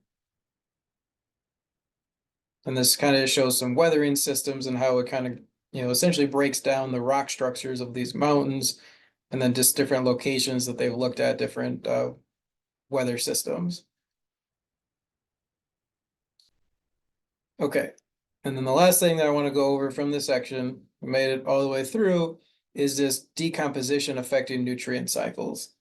So this involves many different organisms at different sizes, right? So we have large organisms such as coyotes, we have vultures. These are going to be our scavengers that come and physically consume a dead and decomposing organism. Generally, they consume animals, right? But you have plants that are decomposing as well. And what overlaps with the plants is you get a lot of insects that eat animals, different insects eat plants. There's bacteria involved. So you can see, like, it starts at a large scale, zooms in to show the different insects, the different breakdown by fungus is involved as well as bacteria. So kind of like a mini ecosystem is involved in the decomposition process. And there's a successional pattern to who shows up early on, who stays throughout the entire process, when these organisms leave the process, what gases they release, how they break those organic materials down into different organic materials, um, and how they use those decomposing organisms as their own resource, right? So if blowflies come in, lay their eggs on a dead deer, those eggs hatch into larvae. The larvae physically, they have mouth hooks and they scrape the meat and they eat that decomposing flesh. And they use that as nutrients in their growth and development. Fungus can do the same thing where you get mushrooms growing on dead trees. So it's a similar idea that mushrooms are literally sucking the life or energy out of this dead tree and using it for their own personal gain and growth. So it's just a transfer of energy, a transition or compositional change of nutrients, and the breakdown and reabsorption of nutrients in different forms through the decomposition process. And I think this is just, yeah, leaf mass. These are just some like real life examples of data. So this is leaf mass remaining over time. And it's just showing different trees, right? We have a trumpet tree, an Inga tree, a Kapok tree, Brazilian fire tree, and they just drop at different rates. So their decomposition rates are different, right? And different trees have different biomasses and different structures. We have some trees have leaves that decompose pretty quickly. Some trees have needles, conifers that decompose slower. Some wood, as if anybody's ever chopped or cut wood, it's much easier to get through certain types of wood than others because some trees are very dense and some trees are very porous. Some wood is very flexible, some wood is very hard. So, of course, it's going to take a different amount of time to decompose the different structures of those different types of trees. So, generally, the more dense a tree is, the longer it's going to take to decompose than a tree that's a little more aerated or lighter. Okay, and that gets us We did it. We got through T21, so that's a pretty dense section. If anybody has any questions, feel free to let me know. We could, email me over the weekend. We still got Monday that I'll be available to, answer all anybody questions too before the exam on Tuesday. But I think this is one that's going to take some time and some practice, getting used to the different cycles and being able to recognize what's happening, what the chemical compounds are, what the products of certain um, stages or processes are and what goes into them as well. All right. So then let's talk about our final T22 module, conservation or conserving biodiversity. So this one I promise will not take as long. It's clearly not as in depth. But it's interesting nonetheless, and I think kind of a cool way to kind of end it because we talked about, how humans are bad for the environment in the last section. And this one will show us how we're bad too, but it kind of ends with how we can be, actually do good things for the environment too. We're capable of both. We just got to make, our own choices. So this talks about, that starts off protecting hotspots of biodiversity. And they talk about a few different ways of protecting hotspots. So the first thing they point out, which should make, a lot of sense, is we need to find areas with high numbers of endemic species. So what do we mean by endemic species? I thought it meant sort of limited to a certain range. Yeah, so we like maybe there's like an island area, a couple islands out in the ocean, and that's the only place that we find this tortoise species.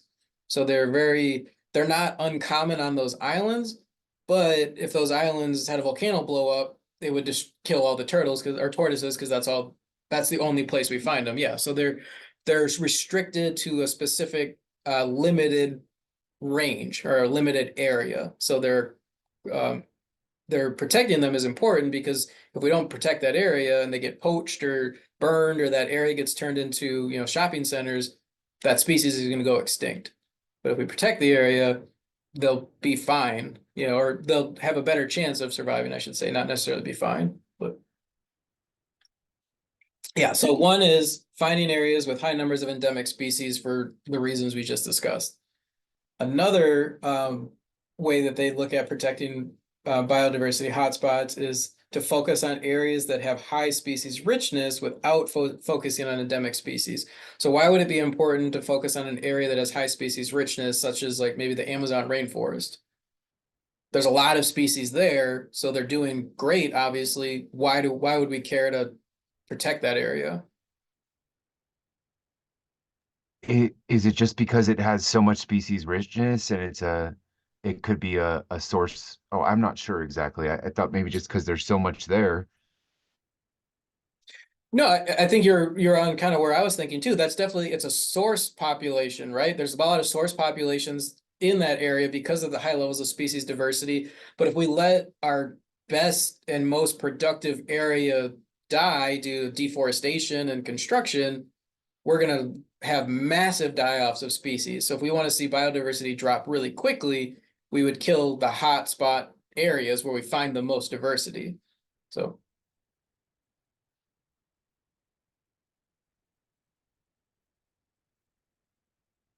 So another choice or part of their decision-making process is to prioritize species-rich locations that are facing the highest current or projected threats of species extinctions. So this is kind of the opposite, right? So not where there's a lot of biodiversity, but areas that are already facing threats and where species are already endangered. So protecting the vulnerable, so they don't go extinct. So and why don't we just do all three of these, we think, why do we have to make decisions of where we're going to protect? Why don't we just protect everything?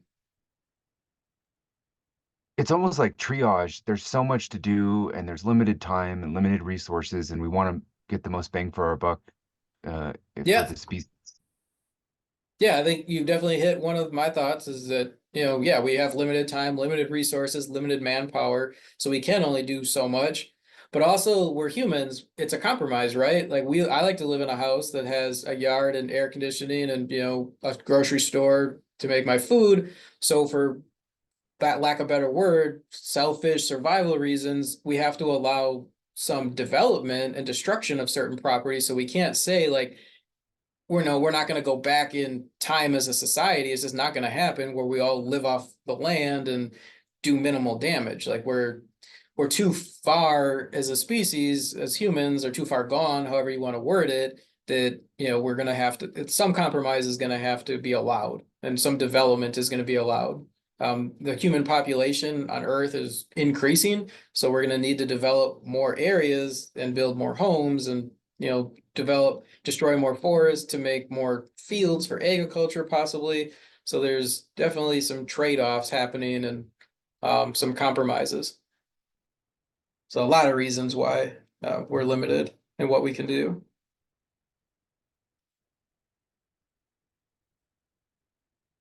Uh, all right, so then this one gets into the value of biodiversity and kind of has a lot of vocabulary words.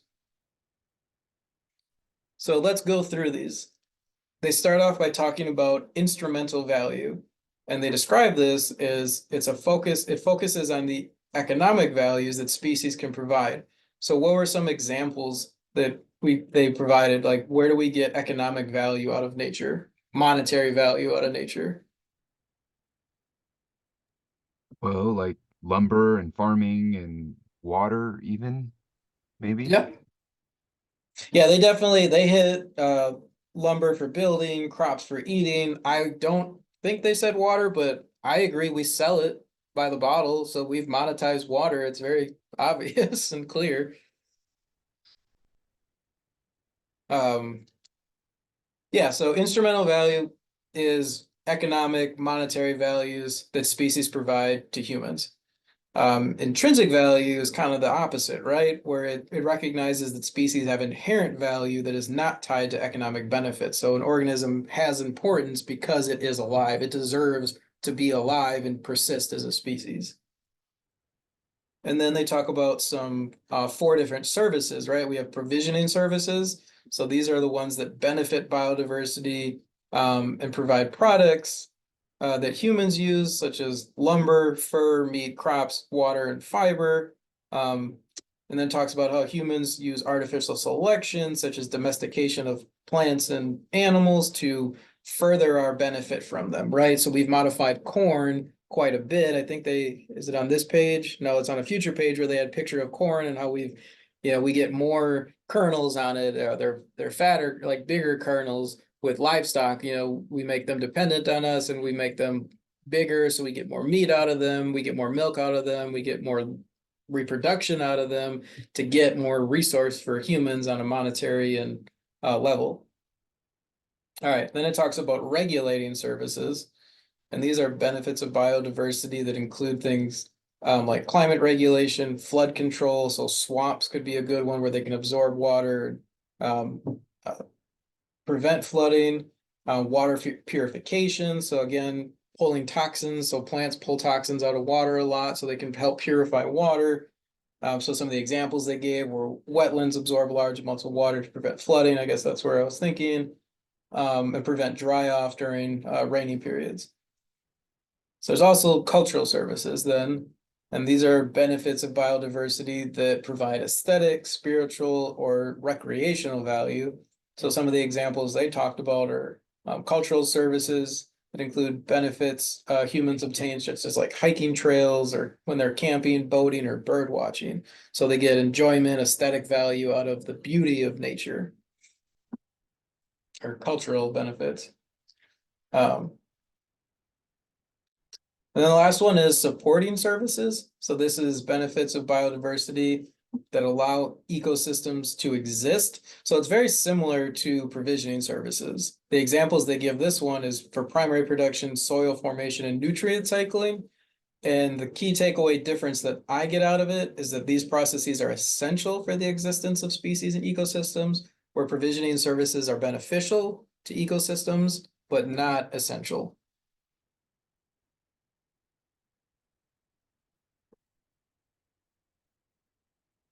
All right. And then, yeah, they just have, each one has its own little paragraph to describe it in a little more detail than we just did. But moving to this one, global decline in biodiversity. So they give us an example here of before humans, so the blue line, and after humans arrived, the green line. And this is an area. So as we get larger areas of land, what is the species richness? And this is a log scale, so it's not exactly, it's not 20, 30, 40 species, but it gets the point across, right? And what we see is it's the same general pattern as land gets bigger, right? So as the area that we're measuring gets bigger, we go from, 100 square meters to 1,000 square meters. In general, we're going to have greater species richness because we have more area, we have more resources, we have more habitat types, so it can, support more and more species. So they both go up, but the big takeaway here is if we compare, apples to apples, so 100 square kilometers to 100 square kilometers before humans, it was, say it's 40. With humans, it's about 28. So with humans, in general, uh, in an equivalent piece of land, you're going to have lower species richness. So humans, at the very least, are correlated with a negative trend of, or at least lower numbers of species richness decline. They're going to have lower species richness. And what we're getting at is humans aren't very good sometimes for other organisms. We overuse resources for ourselves.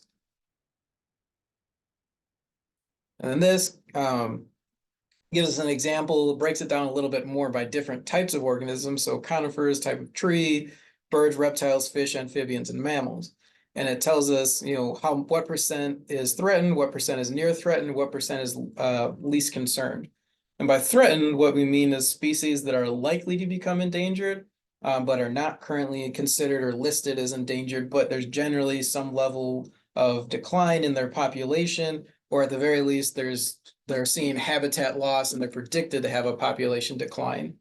So when we look at this plot, what type of organism would we say is probably is most concerning? Looks like amphibians have the most proportion of threatened species. So think I'd say amphibians. Yep, and I would agree with you for the reason you said. 41% of their population of amphibians is threatened. Conifers are close, right? They're 33%. And if we look at, the orange and the blue, about 50% of each are either threatened or near threatened. But here has the most threatened. Who would we say is, the least of our concern?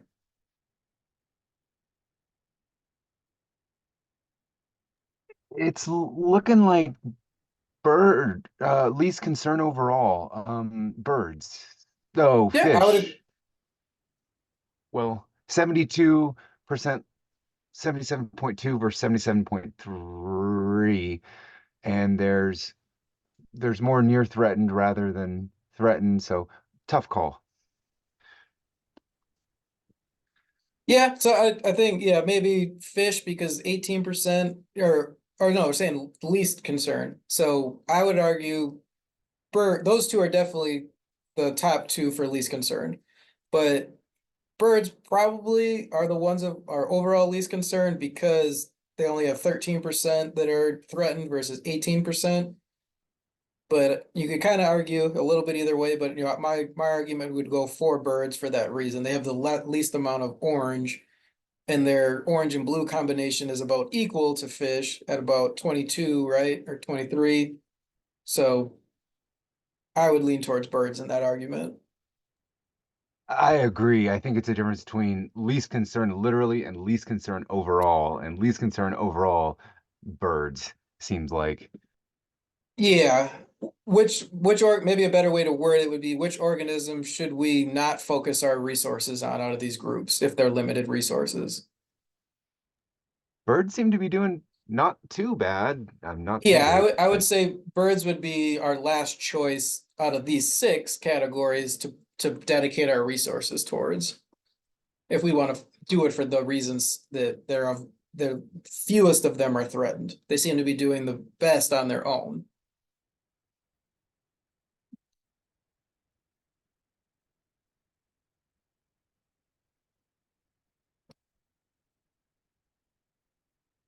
Okay.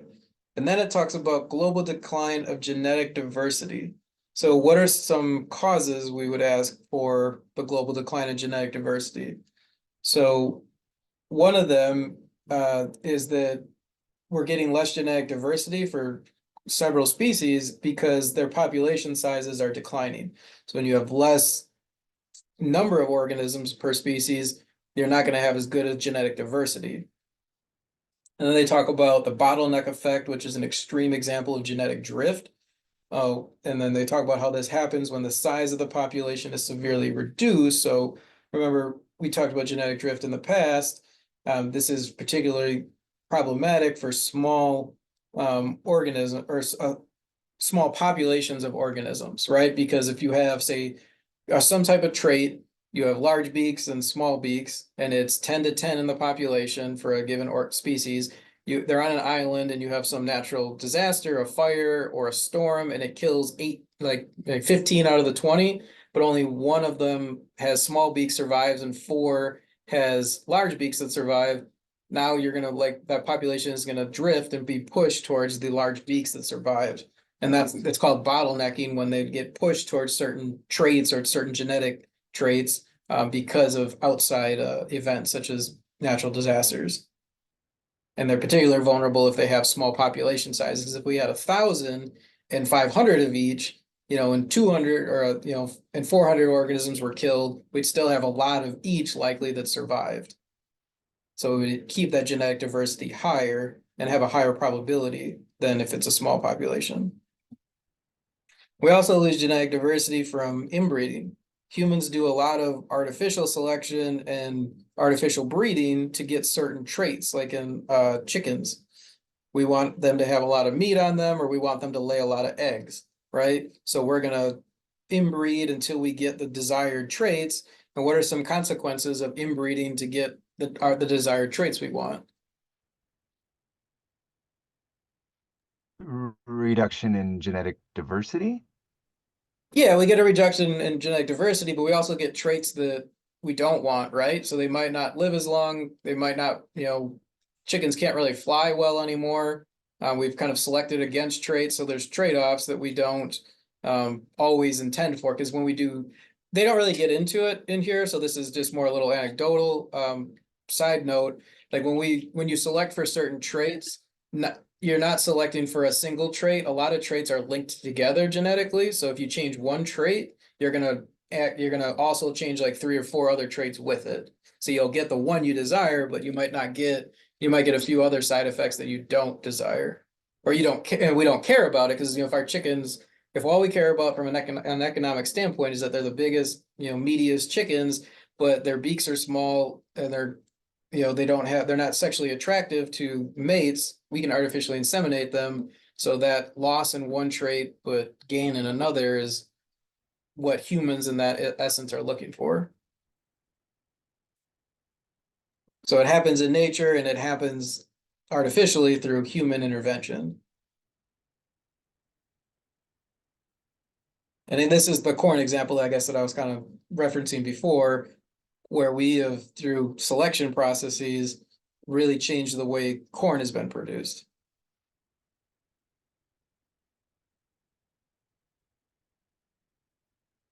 And then what humans have done to maintain some biodiversity is they actually have a lab that's located in Iceland and buried in the side of a mountain, and it's very secure, where they actually keep a seed bank. So they have seeds from all sorts of different plants in reserve in a very cold environment. It's nice because it's Iceland, it's generally cold, but they keep them alive in case, say, our corn or certain plants that we desire, or even wild plants go extinct, we'll have a seed bank that we could draw from and potentially use this to repopulate certain organisms. So it'd be a way to reintroduce organisms. So it's one step that humans are taking with predicting that we're going to kill off more organisms by preserving their genetics and keeping their seeds in a bank, like basically an underground vault.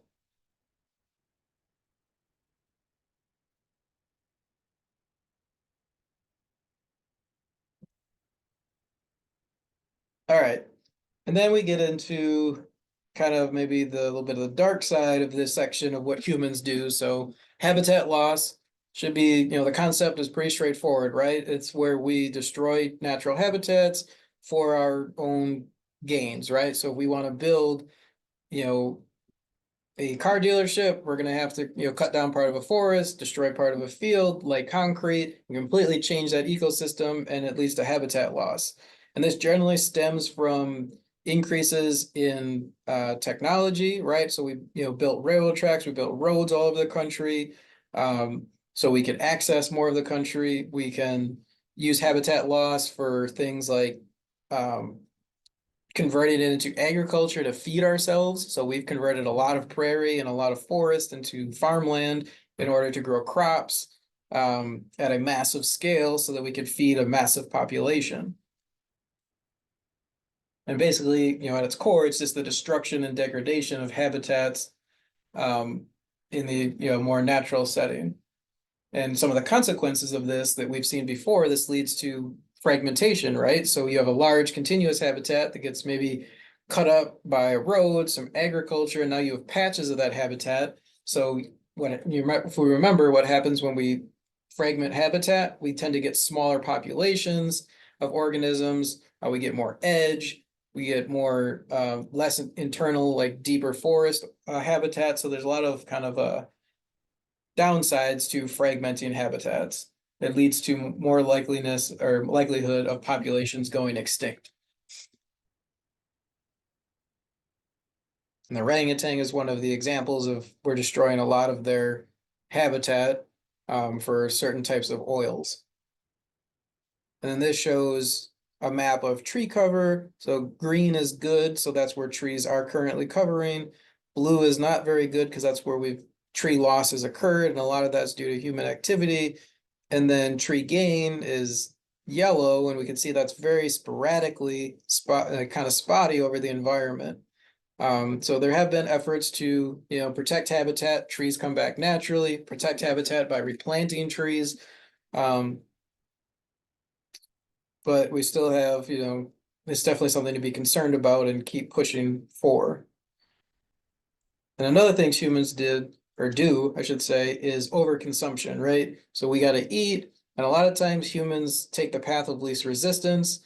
And this is where we've done hunting that have led to the extinction or at least the massive decline of organisms, right?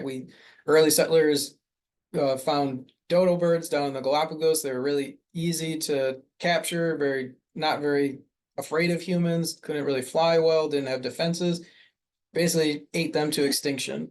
Did a similar thing with buffalo. We used it somewhat for meat, but also used it for the hides. The fur trade was very popular, so we overconsumed them as a resource and really crashed their populations. And this example is kind of cool because it shows time. So we're going back in time to more recent time. So thousands of years ago, it's still obviously all in the past, but it shows how using the fossil records, or not fossil records, sorry, animal remains records uh, to look at what humans were actually consuming. So originally they ate things like tortoises and shellfish, presumably because they were easy to hunt and there were a lot of them. And as time continued, the percentage of the animal remains that we found for tortoises and shellfish declined until they completely disappeared, where they were overconsumed and killed. Humans switched to other organisms. So then they highly relied on hares and other small mammals and partridges and other small birds. So just we ate the species that were easy to catch and then had to switch to a different diet because we killed off the tortoises and the shellfish.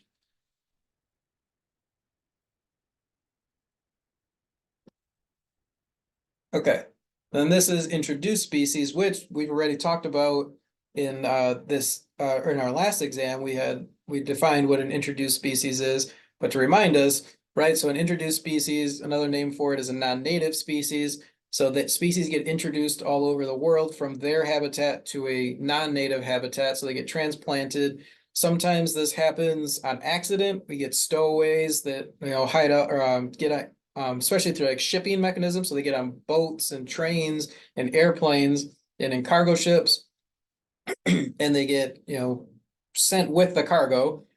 Humans aren't doing it maliciously, but it's kind of a byproduct. Sometimes people do it maliciously, and sometimes they do it on purpose, but not for malicious intent, right? So sometimes they try to introduce one species as a biological control to prevent another problematic species. But sometimes they don't account for the ecology because they don't think ahead or they didn't know it's something that wasn't, we wouldn't predict, and an introduced species can become an invasive species and become problematic on its own. And then just give some examples here of some introduced species and some of their effects, right?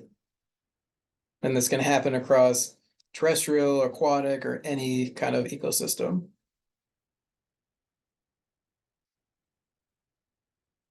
And then they bring up this term called biotic homogenization.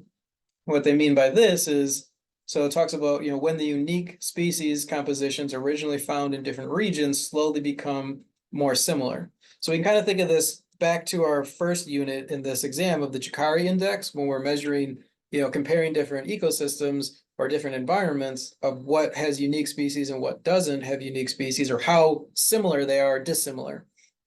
Biotic homogenization would say that they're very similar. There's not, we had species A, B, and C over in this region, and then E, D, and F over in this region. But because of introductions, now we have all 6 species in both regions. So this region is going to look much like this region, even though they're different areas. Or these populations are going to look similar, even though they're different areas.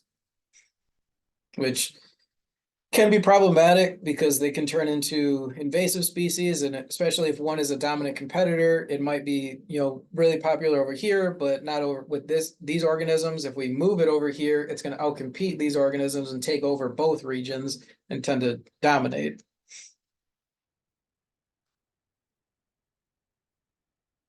Okay, and then this next section is getting into global climate change. What they're showing here is a plot of how temperature on Earth has essentially changed over time.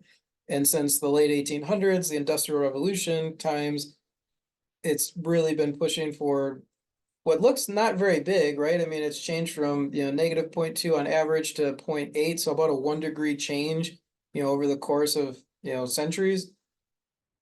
But that's been showing that, the trend is going to continue, and warming temperatures, as we talked about with the Arctic regions and melting ice, can have some consequences. And a lot of this comes from, as we already talked about in the different cycles, from greenhouse gases. So excess carbon, nitrogen in the atmosphere. What it does is essentially, it's called the greenhouse effect, and they're in the environment and the sun's radiation comes in, and then with more of these gases in the environment, it kind of creates a blanket, and that radiation usually gets bounced out a lot, but this bounces it back down and keeps that energy from the sun on Earth's surface for longer periods of time and higher amounts, which more energy is going to translate into more heat, as we remember from one of our very early exams in energy transfer. So that's why it has a warming effect. And some of the problems beyond just the ice with these warming effects is it can lead to changes in animal life history traits. So you might, if it's warmer, insects might come out of winter sooner. Plants might grow in spring sooner because those animals are gonna take off, as soon as temperature is kind of their limiting resource or their limiting factor. Once it's warm enough for them, they're gonna come out. And a lot of times, in the prairie is a good example, when the plants bloom, the insects then bloom because they have a food source of the plants. And then the birds usually migrate to the grasslands. Well, some birds, the grassland birds, and these are their breeding grounds. And they depend on that insect bloom to be a major food source for the birds in order to provide them with energy to put into reproduction.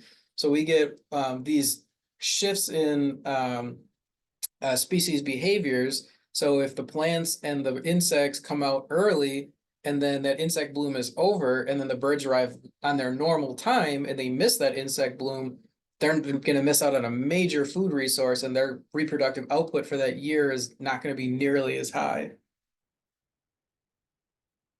So it can affect a lot of the timing. We call these specifically phenology shifts. That's the mismatch between species timing events.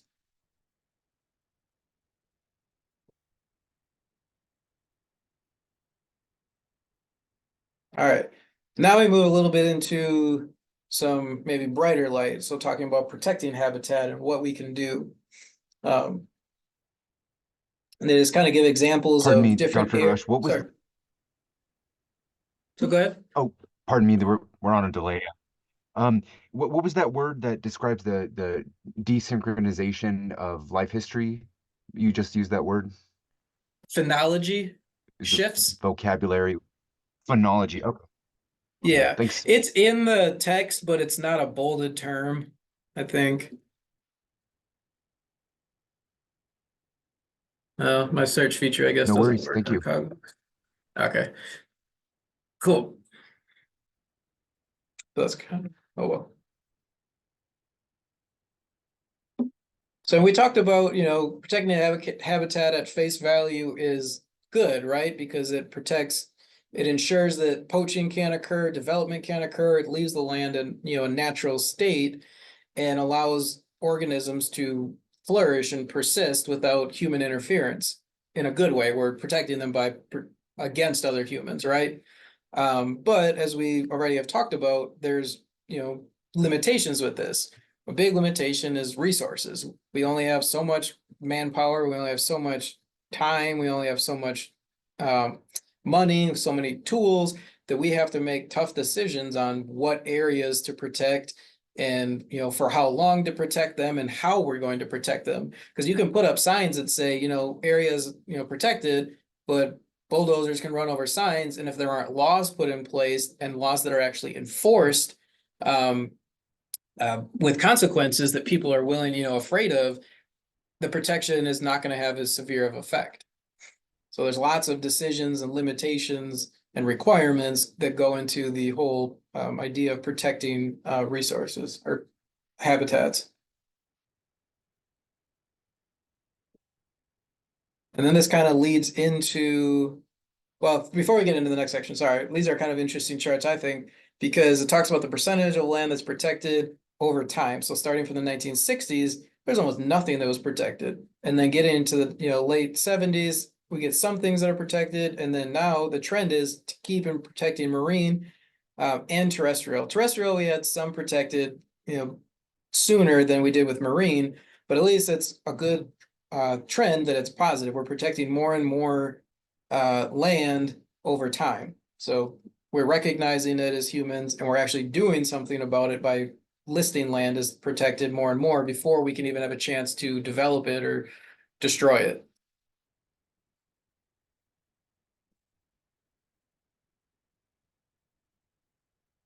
So then one option too is once we know we have done damage to certain organisms and their populations. So one thing we can do, a way to interfere maybe in a positive way, is reintroducing species. So the California condor is one reintroduction project where we actually humans bred them in, some of them in captivity because their numbers were so low, and then released them into the wild. They then proceeded to protect their breeding areas, provided nesting, boxes, and even some food supplementation for them to help them build up their population levels under the care of humans. And then another example they give is the reintroduction of wolves in Yellowstone. And this is actually really cool because it shows what the landscape looked like without wolves while they were being reintroduced, and then the landscape with wolves. So just basically over time, how the presence of wolves really changed the structure of that landscape. And not only did it affect the vegetation, but it affected all the other organisms, not, well, many other organisms, I should say, as well. So reintroduction of wolves was important because they were viewed as a keystone species to this area. So we've already kind of talked about keystone species in this class too, where they have a disproportionately large effect on the population and their removal can be kind of detrimental. So to kind of sum up what this example talks about is wolves were in Yellowstone originally, as well as were elk, birds, fish, beavers, small animals, and a bunch of other ones listed in the text, but then they removed the wolves because wolves were viewed as competitors with humans and threats to humans because they were capable of killing humans. They killed human dogs, they killed human cattle and other livestock. So they were viewed as basically viewed as a pest species or a danger to humans. So we went out and trapped them and shot them and ran them out of Yellowstone and many other places within the US. And what happened then is the elk population no longer had a large, predator in the area so that was very efficient like wolves. Yes, there were still, grizzly bears, black bears, and mountain lions, but those animals were fewer in number and maybe not as efficient predators. But what happened is the elk changed their behavior. So they used to be pushed into the forest and up in the mountains a little bit more to hide from the wolves, basically. It's harder for them to pick them. They wouldn't come out into the open as much because they were easier for the wolves to target. So now with the wolves gone, they could come out into the open and they grazed on the grasses. So they ate a lot of the grasses and they actually did a lot of damage when they came to the rivers where they grazed on the willow openly and really declined the willow's population, which kind of held their root system, held the banks together. They were able to cross the rivers more readily and hang out in the water, which did some erosion damage. Without the vegetation, the rivers got a little faster. They eroded a little bit more. They actually became straighter. So it changed the physical structure of the rivers. Without like the willows and other trees around the banks, the beavers didn't have a food source. So the beavers kind of ran out of food and disappeared from that area. It became rare. With less beavers, you get less beaver dams. So they didn't have their impact on the river. A faster, straighter flowing river is going to be shallower. So you're not going to have these deep pools anymore. So the types of aquatic organisms declined. You didn't have bigger fish in these rivers anymore. There weren't, with the trees gone, there weren't very many nesting sites for certain bird species, so it declined the bird species population. So it really did a huge transformation, decreased species biodiversity once, when these wolves were removed. And then when they brought them back, it had the opposite effect in a good way. The wolves came in, the elk kind of had to live in fear of the wolf again, so they were pushed out of the open areas. That allowed the rivers to recover. That attracted, grew new species of plants, attracted more of the like beavers came back, their populations, larger birds, the aquatic organisms came back, and it basically increased the species biodiversity of that environment in Yellowstone. So clearly we could, list wolves as a keystone predator, keystone species, because they had a traumatic effect on, the ecosystem when they were removed and then when they were reintroduced in a positive light. And I will just note, like, all of that was recorded to happen, but there is some debate that it wasn't entirely the wolves, that there's another hypothesis that it had to do with soil composition changes as well. Cogbooks doesn't get into that, but just again, as a side note, this is ecology. That's the wolf population is a top leading hypothesis, but it's not like law, I should say, but it makes for a great story. And it did happen, in the timing there. So at the very least, it's correlated if it's not the direct causation of the transformation of Yellowstone. And that is everything that I wanted to cover. I mean, they have a case study where they talk about Jurassic Park ideas, where they want to bring the past back, animals that got extinct. So these are kind of interesting videos to watch about the ecology, the potential, ecological implications, as well as the ethics of this. If they wanted to bring woolly mammoths back, they have the DNA from them. Could they do Jurassic Park-like things and grow them in an African elephant to give birth to a woolly mammoth and then bring something back like that? And they talk about the limitations and how it's not as easy as the movies made it seem. But still, I think these are good videos worth watching. Worth talk about some of the topics and reinforce some of the things that we've talked about and read in cogbooks as well. But yeah, so I appreciate this is, probably our longest video that we're going to have, but this was a pretty in-depth section for, was it 2021? And this wraps up our last office hour, and it's So I take this opportunity to thank, everybody that had participated in these office hours and thank everybody that took this course and hope that you got, something, good out of it, learn more about ecology. And, feel free to reach out to me about the course. And as I mentioned in the beginning, you can use me for more than a course instructor. I have written letters of recommendation, for students in the past. It's a little limited in what I can say as an online course instructor. But I will set up, like a Zoom interview kind of so I can get to know you a little bit better, know your background. I went to graduate school. I work for the U.S. Department of Agriculture now. So if anybody has, questions about applications to those or what they're like, you can use me for information outside the course. Don't hesitate to send me emails with those questions. Or I like, we can set up a, short Zoom meetings that we can, talk and I can answer your questions and give you perspective on that kind of stuff too. So, use your resources. It's an online course. It's not, as personal as in person, but I'm a real person that you can use for, stuff that you would use your in-person instructors for as well. Awesome. Thank you, Dr. Rush, and thank you for all the help. And this office hours was really informative. And hope you have a great weekend. Thanks again. Yep. Hope you do too. And everybody else. Hope everyone watches this and gets something out of it. Bye. Take care. Bye-bye.